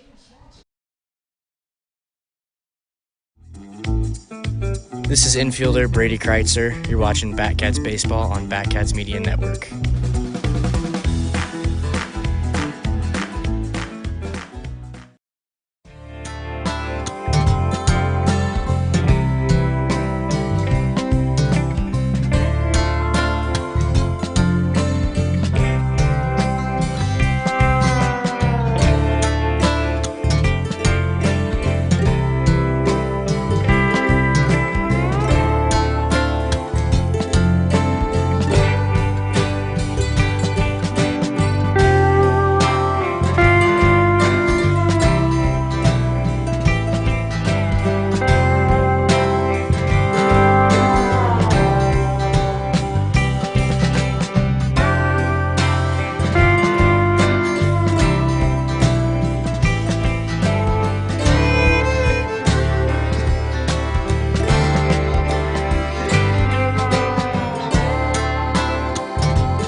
Here from Great Bend, Batcats lead it 6-1 over the Haysville Aviators, and Ian Lanik back out to the mound here to face Valdez to lead off the inning, and he crushes one out towards left field. It's going towards foul ground, and it just gets foul as Gates was trying to chase after it. Valdez is 0 for 2 with a strikeout, and he reached on an error. Pitch count for Lanik now sits at 77. So pretty efficient. Still okay, hitting out there.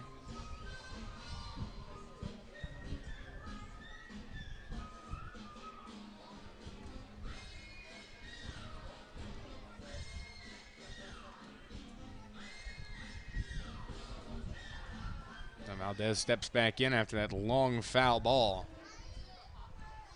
Pitch from Lanik, outside, 1 ball, 1 strike. We're getting into that point in the start where Atlantic may fall behind a hitter or two. So by making competitive pitches, though, is this one on the ground to Malone.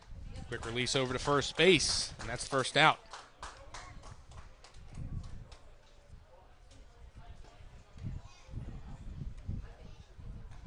Now one away for Austin Warkins.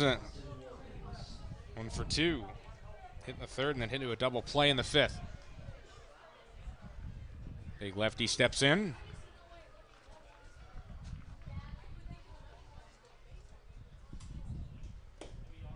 Average up to 360 after this one for 2 effort so far.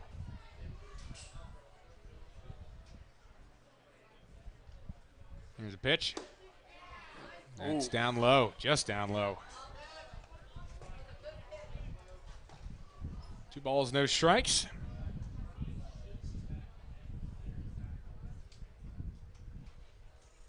And 1-0 to Warkins, and this one popped foul.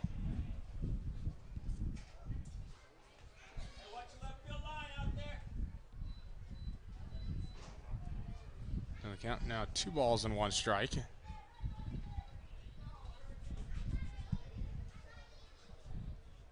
Lanik into his wind, breaking ball. That was a big breaker there. Had a ton of movement on it. And started at forehead height and dropped into the zone.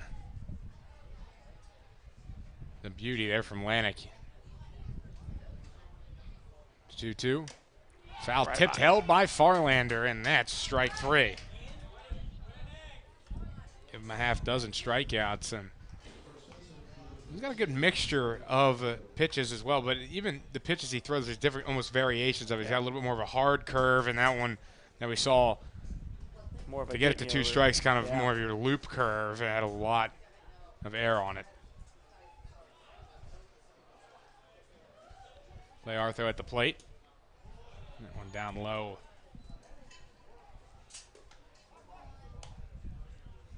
1 ball, no strikes.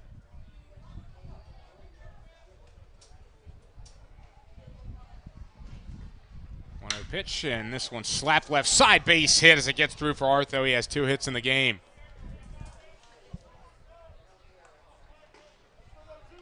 2 for 3, and that'll bring up McBratney.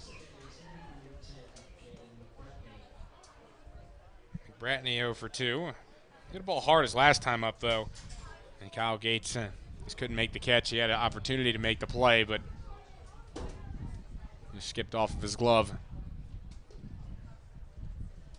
First pitch to him, and this one hit the other way. Shallow outfield. French has a long way to go. He dives. This time he can't make the catch, and it gets by him. And they are going to wave around Artho. Nope, at the last minute, he's told to go back to the bag, so runners on second and third. 2 outs.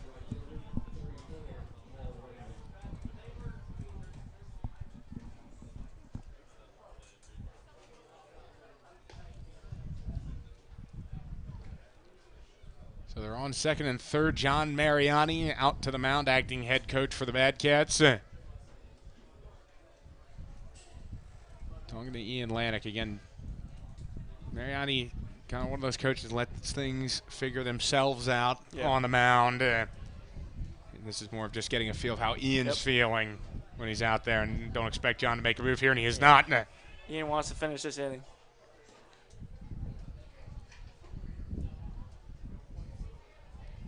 Mariani knows Lanik well, so he knows when he's good to go and good to stay in there.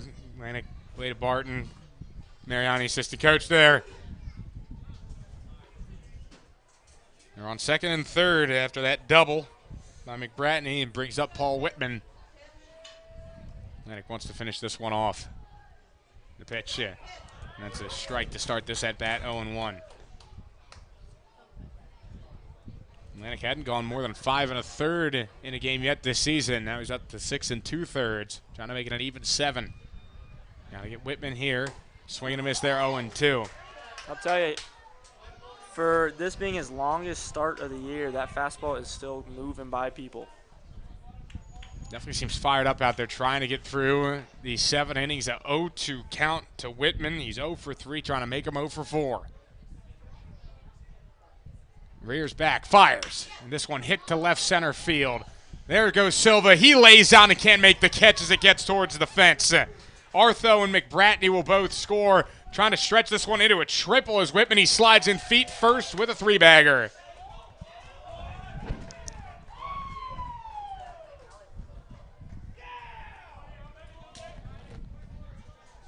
Haysville has some life, and looks like, again, John Mariani going to stay with Lanik to try and get through and get this last out. But that middle of the order coming up, starting with Tommy Davis, the 2-hole.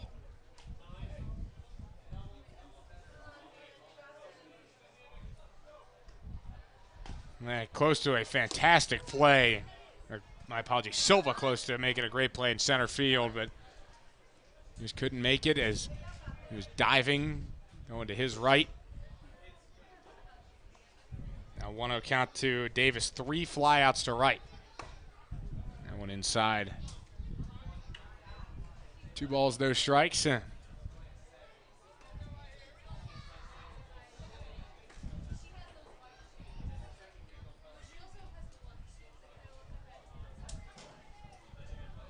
2-0. As Lanik is ready for Davis to step back in. And the pitch. That one outside. 3 balls, no strikes, as, again, Farlander had to slide to keep that one in front of him. He had to do the same on the 1-0 pitch.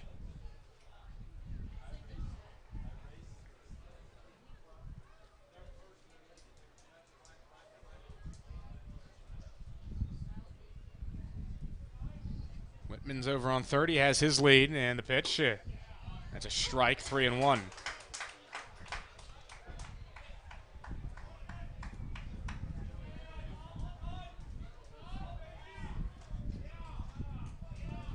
And I got to throw a challenge pitch here to Davis. And this one going to be slapped to right field. There goes Dawson French going back, and he makes the catch. That is 3 flyouts to right for Tommy Davis in this game. And And that ends the inning, but the Aviators get a couple. RBI triple from Paul Whitman drove in 2. And it's a 6-3 ball game as it's time to stretch here at the sports complex. This is Batcats outfielder Dawson Fringe. You're watching Batcats baseball on the Batcats Media Network.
Gets back to work in the bottom of the 7th inning, and they'll do it against another new arm, the right-hander from Wichita, Justice Hannon, who the Batcats saw already once in this series. He pitched 3 innings in game 1 of the series at Haysville, going 3 innings, giving up 2 runs on 3 hits. Here's the first out of the bullpen, relieving Arturo Ramirez, who really mowed the Batcats down in that game. 2 balls and a strike here to Maldonado. And pitch. And that one missed somewhere. Maldonado's reached 3 times, once on an error, once on a single, and once on a walk. 2 stolen bases as well. That fouled straight back, 3-2.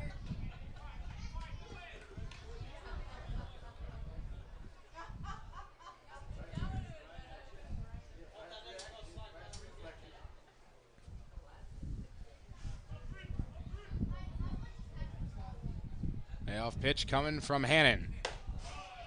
Outside. Looks like they had the count wrong. Now it's 3-2.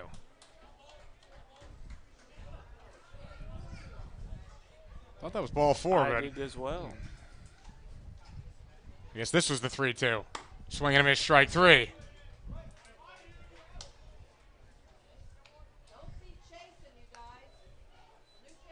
And that brings up Hunter Gotro. 1 for 3. Had a hit his last time up, a little infield hit to the left side, slow bouncer.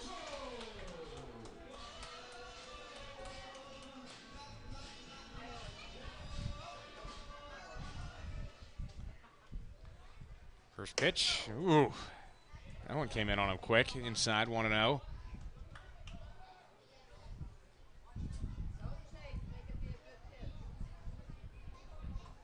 Set, 1-0, outside, 2-0.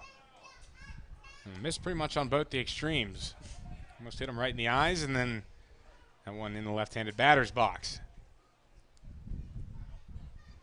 Now he gets one right in the middle there, swing and a miss from Gotro. 2 balls and a strike.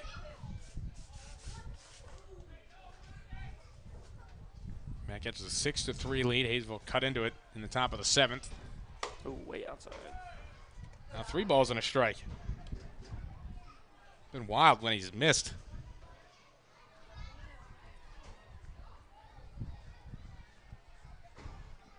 3-1 count. Gautreaux watches it. Downstairs, ball 4. 1 out walk for Gautreaux.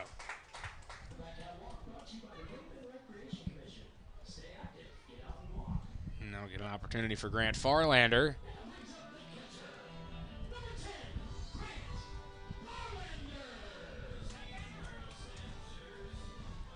Big man has a double. Fielder's choice and a ground out, so 1 for 3. Pitch is outside, 1-0 to Farlander.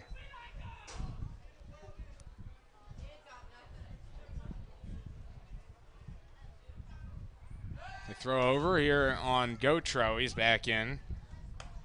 Backhats certainly have been aggressive on the bases. They have 3 stolen bases in the game, 2 from Maldonado and 1 from Kyle Gates. Swing and a miss there from Farlander, and it's 1-1.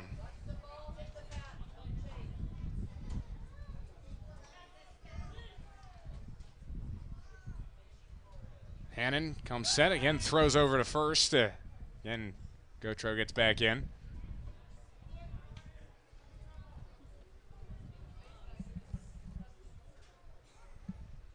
The 1-1 pitch, and Farlander takes a strike there at the bottom part of the zone, 1-2.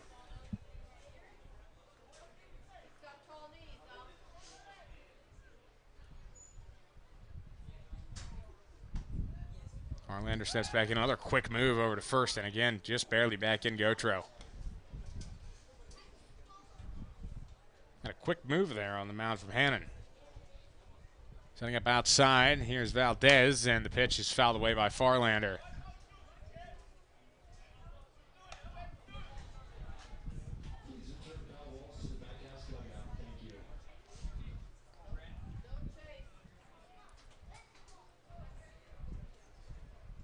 Here's the pitch as Gautreaux goes. This one grounded to the left side slowly. Jarbo charges the throw, trying to get Farlander, just in time.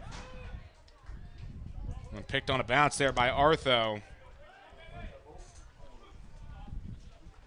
So Gautreaux on second, and Dawson French to the plate. He has had a rough night. 0 for 3, 3 strikeouts.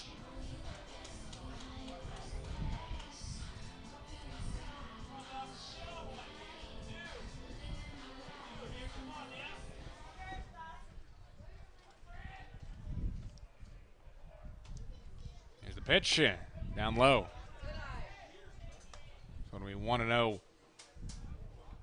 Start this at bat for French. He struck out looking in the second and swinging in the third and fifth.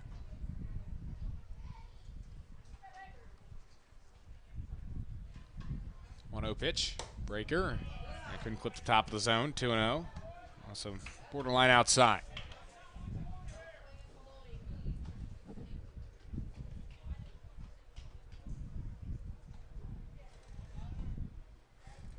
Cats with a 3-run lead, bottom of the 7th. Game 3 of 4 against the Haysville Aviators. That one up and away, 3-0. Inning was extended. Rathan Malone would hit next. Here's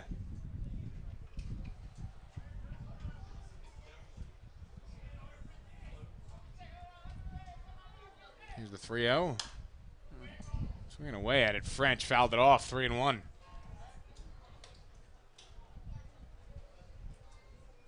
Cats continue to be aggressive in 3-0, 3-1 counts.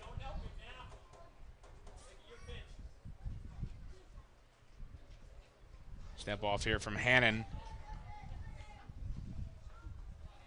Got to be careful here with a 3-1 count to Dawson French. First base is open if he has to walk him.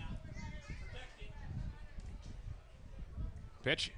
Swing and a miss. Challenged him upstairs. Couldn't make contact, and the count full.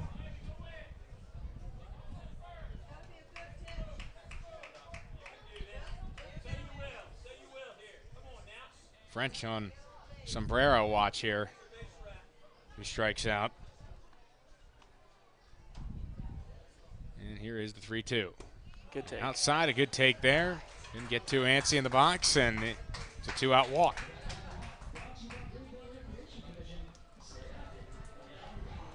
Runners on first and second for Rathan Malone. An infield hit in the second, a double in the fourth, and then a ground out in the sixth for Malone. One of his better games of the season.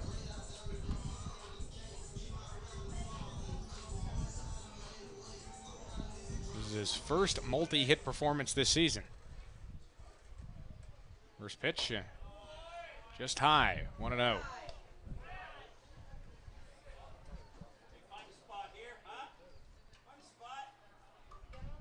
No hit for the Batcats this inning. It's been 2 walks. One to Gautreaux, one to French. Here's the 1-0 pitch. Up high again, 2-0.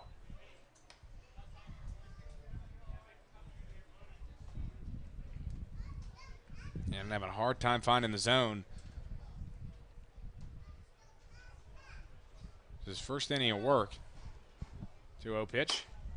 Gets back in there, 2-1, but Malone still in control here in the batter's box.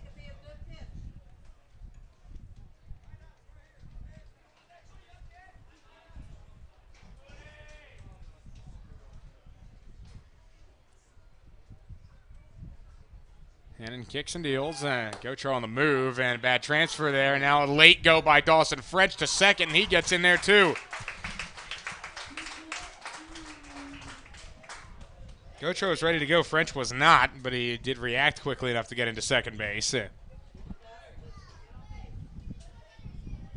John Mariani being aggressive on the bases and paying off for the Batcats, and 2 in scoring position. And a 3-1 count to Rathan Malone. The pitch. Swing and a miss. It's a good hack. Trying to do damage with it.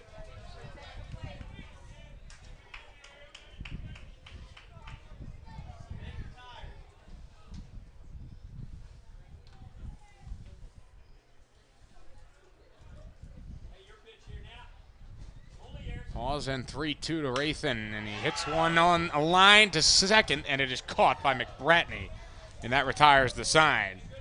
Batcats got 2 in scoring position there, but turned away again. 6-3 going to the 8th here from the sports complex.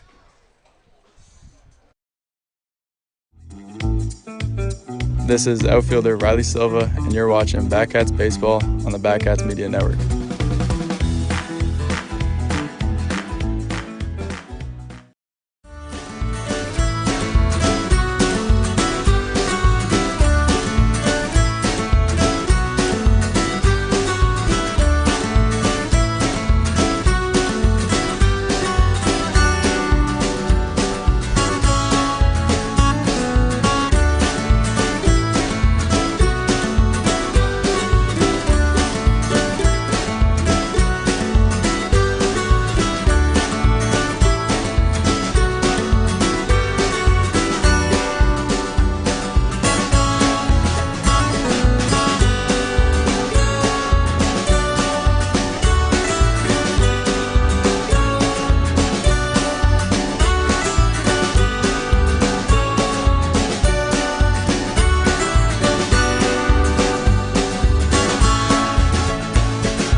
Batcats going to turn to the side-arming Aussie to help them close out this one. They have a 3-run lead, and Brett Allen on the mound facing 3-4-5 here in the top of the 8th inning, starting with Jaden Hill.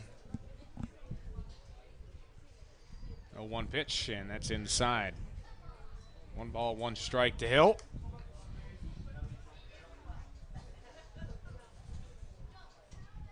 Got a lot of good movement on his stuff. Pitch yesterday for the Batcats. Worked 1 inning of relief. That's a strike on the inside corner, 1-2.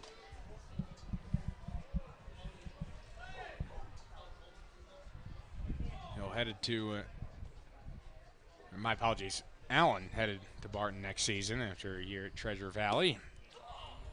That one down low, 2-2, and Allen wanted that one real bad.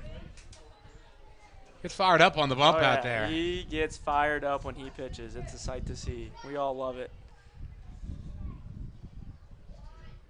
2-2. Swing and a miss. Strike 3. Foul tipped and held by Farlander. And Allen has his first strikeout of this outing. Yeah, not many guys throw from his arm angle, so when he's pumping mid-80s, he's got good movement on a slider and changeup. Almost impossible to hit. It's not hard to find Brett Allen in a crowd. Oh, yeah. He's Australian, and if someone's talking, it's probably him. He's a really talkative guy, but a lot of fire when he's on the mound. This one fouled off, 1-0. Or 0-1, my apologies. But Allen just, this guy, fun to be around.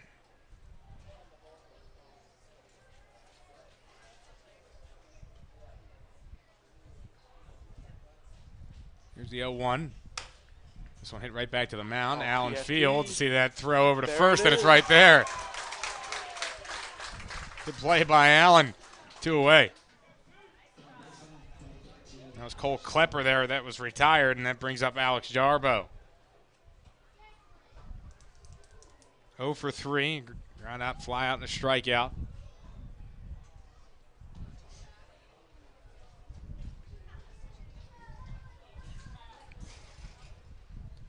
First pitch, yeah, swing and a miss. That had nice movement on it. You can see even Jarbo had to take a second practice cut at that, seeing how much that thing moved towards the outside part of the plate.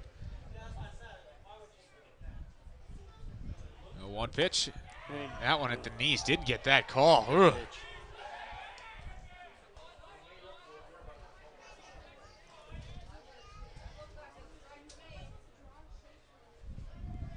Come back 1-1. That too far outside. Gets to the backstop 2-1. That can happen from time to time with these sidewinders.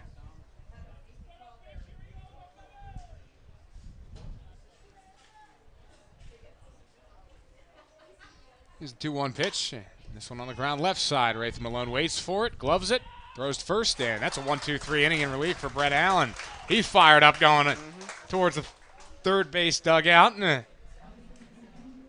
Bad Cats holding a 6-3 lead going to the bottom of the 8th here on the Bad Cats Media Network. Options. Everyone likes them, and at Office Products Incorporated, we offer options. Shop by phone or by having one of our OPI specialty salespeople call on you to help you find solutions. Shop online at OPIKAN.com to place your order directly or search for solutions, or come to one of our 4 store locations, Great Bend, Larned, Russell, and Hayes, to shop in person. OPI offers you these options for your shopping convenience. Which do you prefer? Everything you need to power your business. OPI.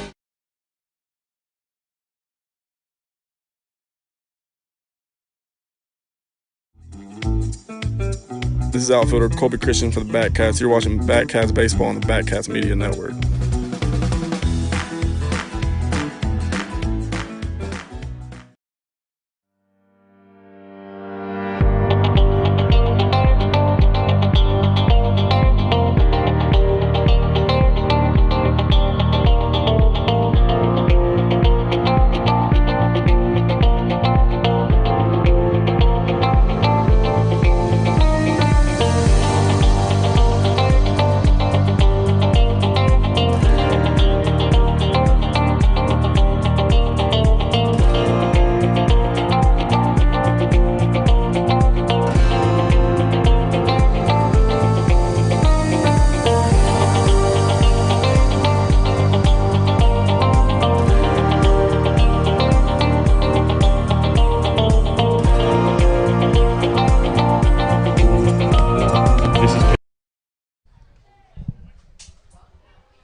Back here on the Bad Cats Media Network. Bottom of the 8th, Riley Silva at the plate. First pitch was a strike. Second one is a ball to Silva, 1-1. Harper McClure, Braden Tower on the call here for the Bad Cats. Trying to even this series up with Haysville as this is grounded foul, and Zach Dobbins can't quite make the play in the first base coaching box.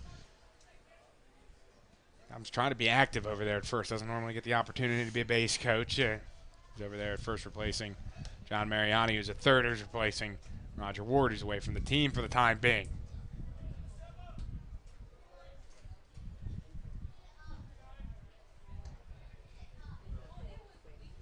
Here's a 1-2 pitch from Hannon. This one grounded foul again.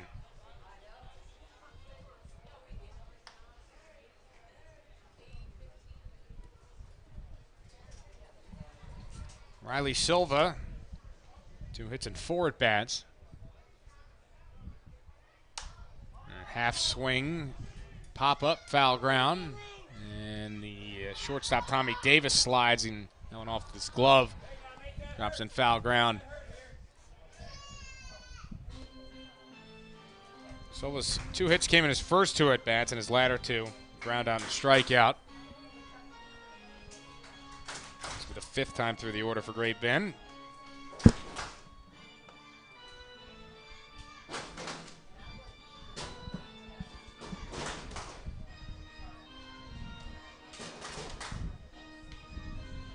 Silva stepping back in as Davis and Jarbo have made their ways back to their positions on the left side of the infield.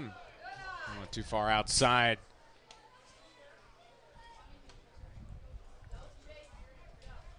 Count now 2-2. Here's pitch coming. Up high.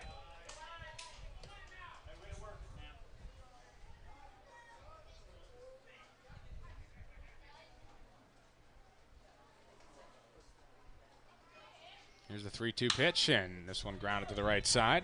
Waiting for it is McBratney. Throws to first, and that beats Silva by a half step. Not by much there.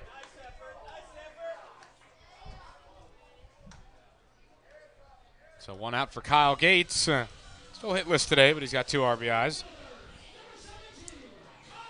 Walked his last time up. First time facing off against Hannon, though.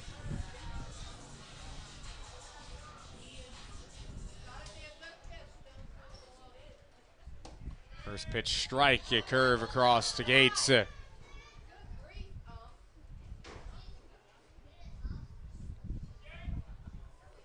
quickly, 0-1. And that one hit Kyle Gates. And, I mean, this guy can't get it out of the way of the baseball, whether he's hitting it or it's just heading to him without his help. He is getting beat up.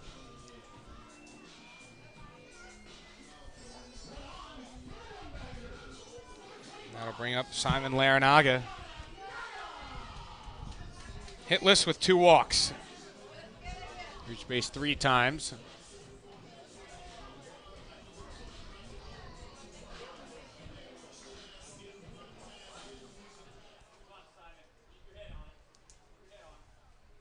First pitch is on the outside corner. 0-1 to Larinaga. And he averaged down, quote unquote, to 447.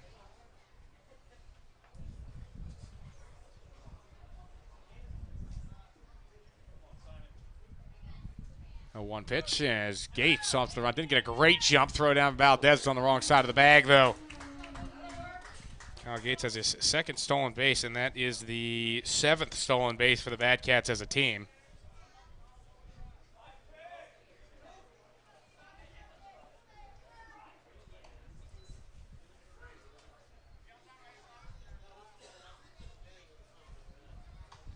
Larinaga with a 1-1 count. Here's the pitch. Fouled straight back. He was on it, though.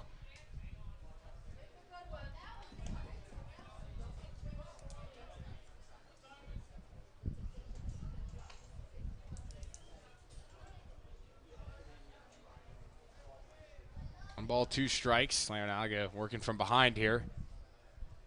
The pitch, and that's fouled away by Simon. Thought he might have broke his bat, but looks like it's all right.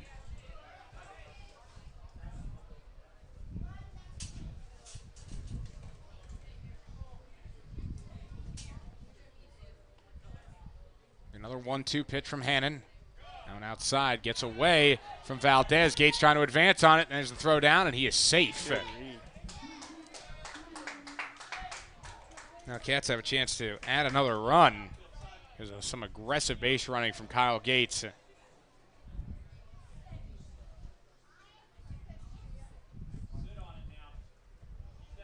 2 balls, 2 strikes. Here's Hannon's offering. One fouled off by Larinaga. He's got a good opportunity to do what he does best, drive in a run.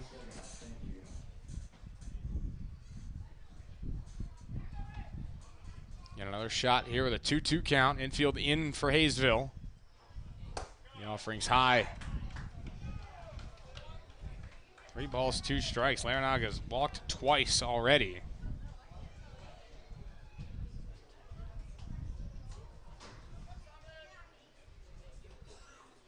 And the 3-2. That's inside. Third walk for Simon. Can't blame him when he's hitting as well as he is. Look like it's been more of a avoid this guy strategy from Haysville. Pitch around him and get the next guy, and that next guy is Bodie Waller, who's 0 for 4.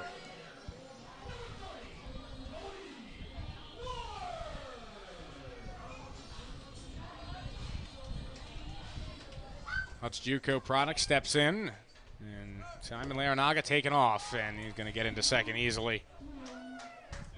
Now 8 stolen bases for the Bad Cats in this game. They have over 50 this season. This is their 20th game.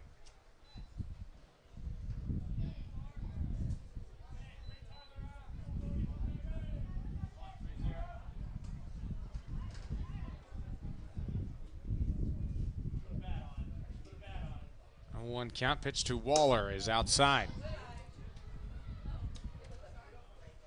Yeah, is now 1-1.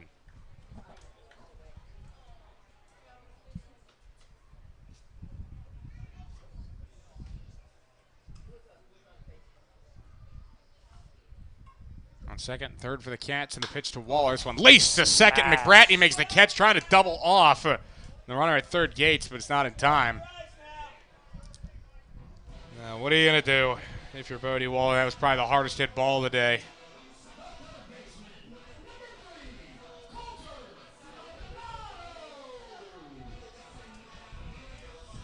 So the runner stays second and third for Coulter Maldonado.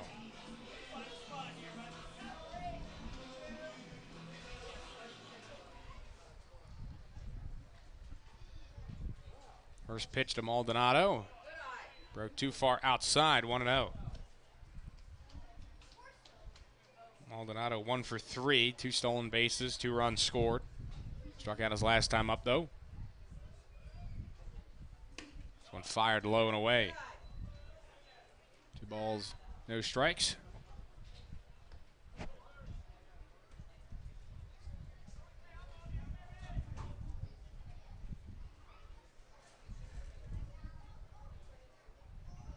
Hannon deals that one up high, 3-0.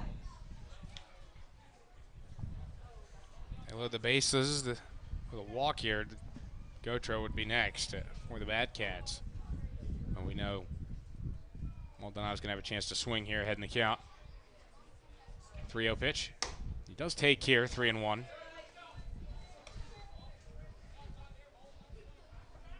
Yates on third, Laranaga at second. Cats leading by 3 in the bottom of the 8th.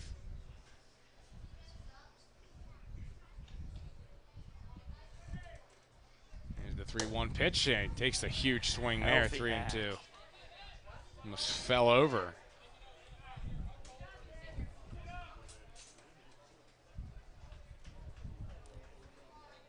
So now it's full. And trying to get out of the jam. Pitch. Fouled back by Maldonado.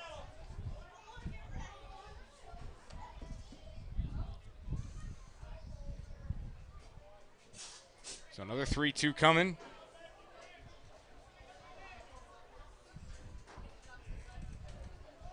From the belt. Here's the pitch. Breaking ball that Maldonado hits high and deep to right center field, but deep outfield here at the complex, and then Hill all over it makes the catch for the third out. Bad Cats got a couple on there in scoring position, but again can't not bring anybody home, and Brett Allen going to head back out to the mound and try to finish this one off. Got a 3-run lead to work with. Top of the 9th coming up next.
we are into the 9th inning here from the Great Bend Sports Complex. Bad Cats leading 6-3, and Brett Allen going to go for a 6-out save for the Bad Cats after Atlantic gave the team 7 strong innings. Allen came on and got the Aviators 1-2-3 on top of the 8th.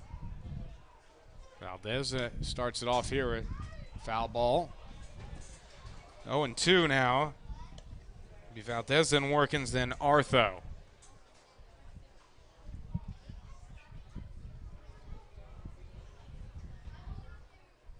Allen way ahead. Here's the 0-2. Check swing. It was outside. They wanted an appeal. Did not go, says Brian Davis.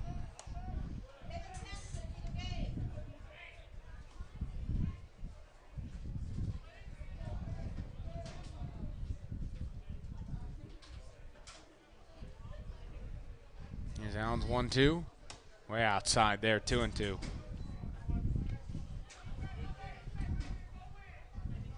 Guys that throw like this, you rarely ever see him go inside. It's more of an outside primary, mostly because he's probably going to hit guys. 2-2. He went inside there, and this ball gets golfed out to deep left field. That one going back, and it is off of the wall. Gates picks it up, throws it back in, but it'll be a double for Valdez.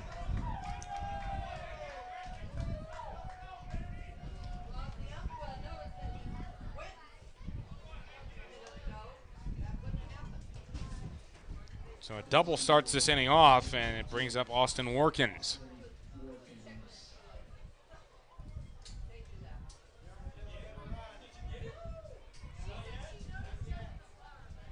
Six to 3, tying run for Haysville's in the on-deck circle. So Workins just trying to get on base and keep the train moving. First pitch from Allen. He's at the knees for a strike. That was really the first time I've seen Allen barreled up all season.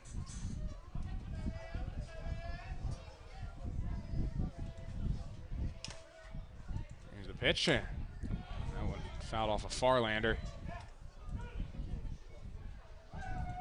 Allen's pitched at this point 4 1/3 innings. He's got 2 strikeouts. No runs against him yet, and that was the first hit against him. Took him 4 innings, or 4 1/3 innings to get someone to knock a hit on him, which is pretty good. Yeah, very good.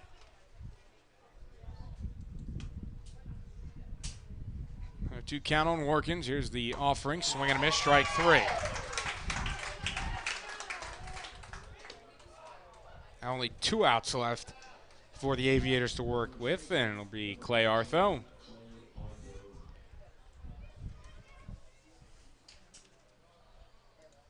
Allen already has a save this season. He got it against the Sluggin' Rebels on June the 15th in his Bad Cat debut. Went an inning and a third. Hitless and scoreless innings to get that save.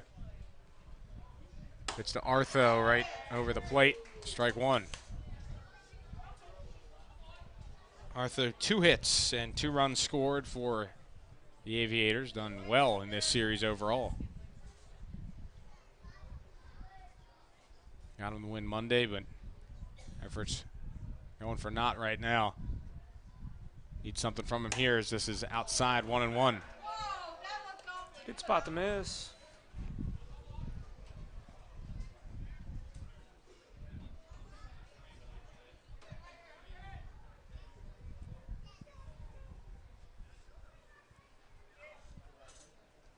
Allen waiting for the sign. He's got it now with a 1-1 count.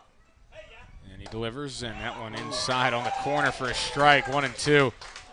Yeah, that slider's got wicked movement to it. You see guys like that all the time. Arthur thinks that one's bearing down on you and then finds a way to break and catch the inside corner. Beautiful from Allen.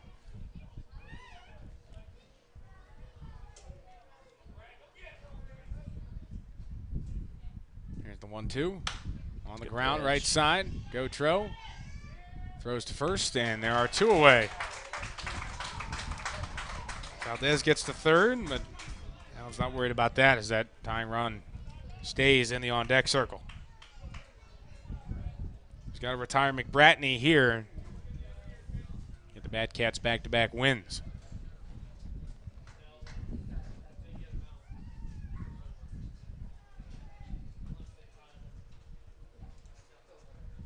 pitch. That's on the inside corner, 0-1.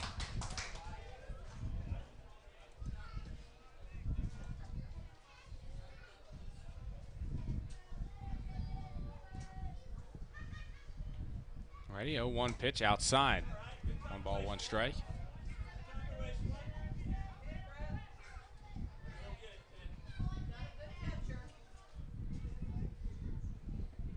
Cats trying to keep themselves ahead of the Cheney Diamond Dogs in the Sunflower Collegiate League standings. Only 1 game lead on them as this is on the outside part of the plate, but it missed. 2 balls and a strike. They check the swing and Ryan Davis says no.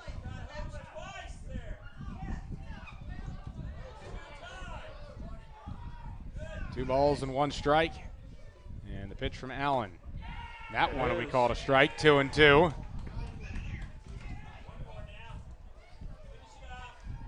Bat Cats and Brett Allen a strike away. And the 2-2. Fouled away. McBratney will live to see one more.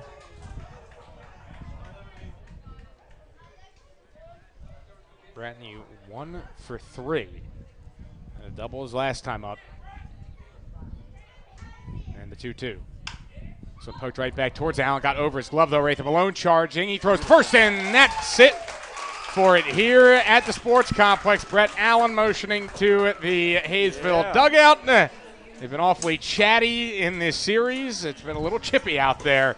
But hey, the Bad Cats love to play that way if they have to. And they pick up the win. 6-3. Ian Lanik is now 4-0 this season. Pitched another beauty out there today.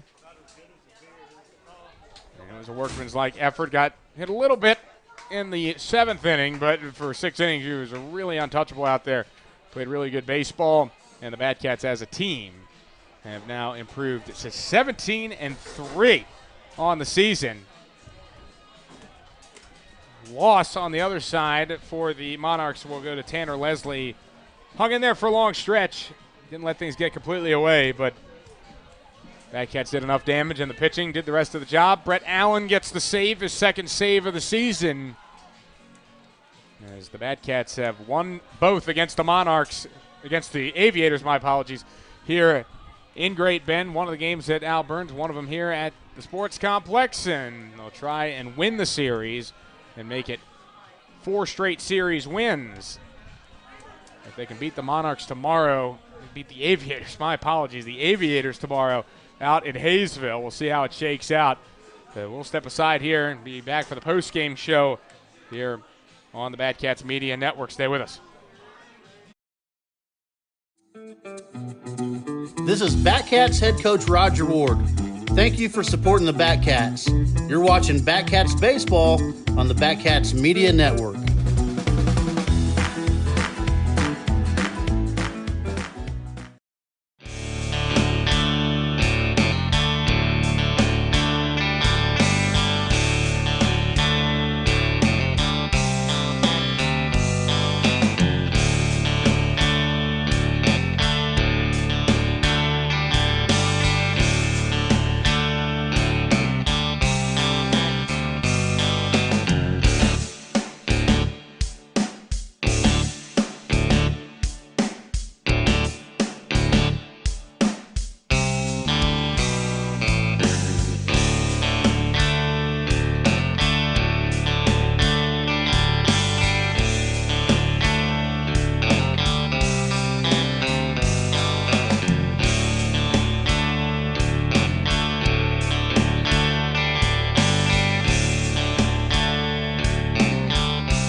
And we are back here on the Bad Cats Media Network, ready for the post-game show, and we are joined now by our player of the game for today's game. I think you probably could have guessed it, folks.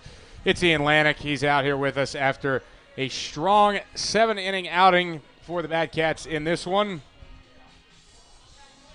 Picks up his 4th win of the season, 7 hits, 3 runs, 2 of which were earned. He didn't walk any and 6 strikeouts. And how big was it for you, Ian? You know, you walked 5 in your last start. You to come back and post a 0 in that walk column today. You know, it was probably one of the bigger things I was focusing on coming into the start is just pounding the zone, not nipping as much and getting after these hitters, because I think I'm good enough where it doesn't matter where it goes. I can get them out.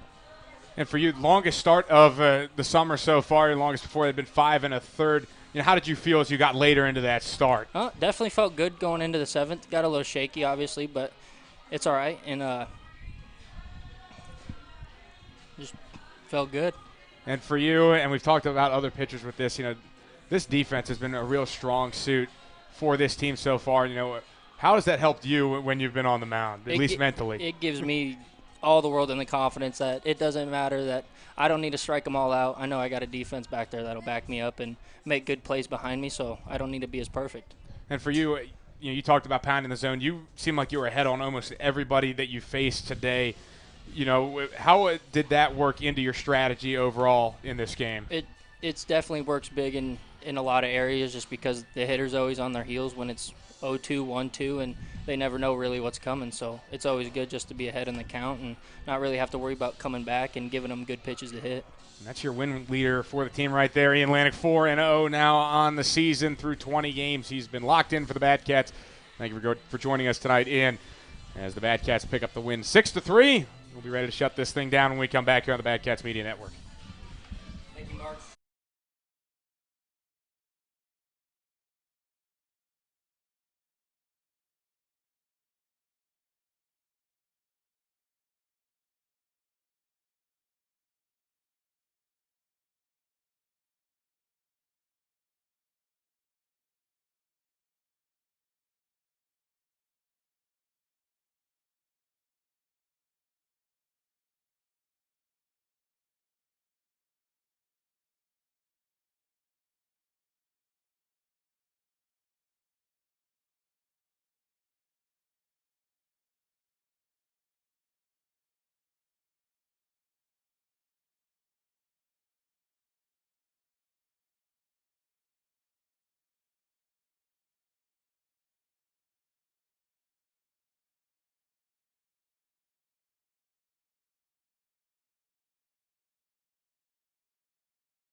And time to finish things off here on the Bad Cats Media Network. And the Bad Cats pick up the W 6-3.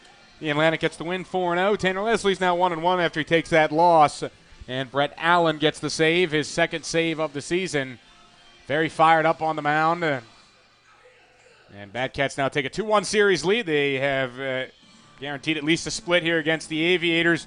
And we'll see if they can get 3 out of 4 tomorrow in Haysville. That game will be at 7 o'clock down there at Plagans-Carpenter Park, as the Bad Cats now 17-3 in the conference so far this season, and they are 13-2 in conference, 17-3 overall. My apologies. And the Aviators dropped now to 6-8 on the season. Bad Cats still holding on to that top spot in the Sunflower Collegiate League.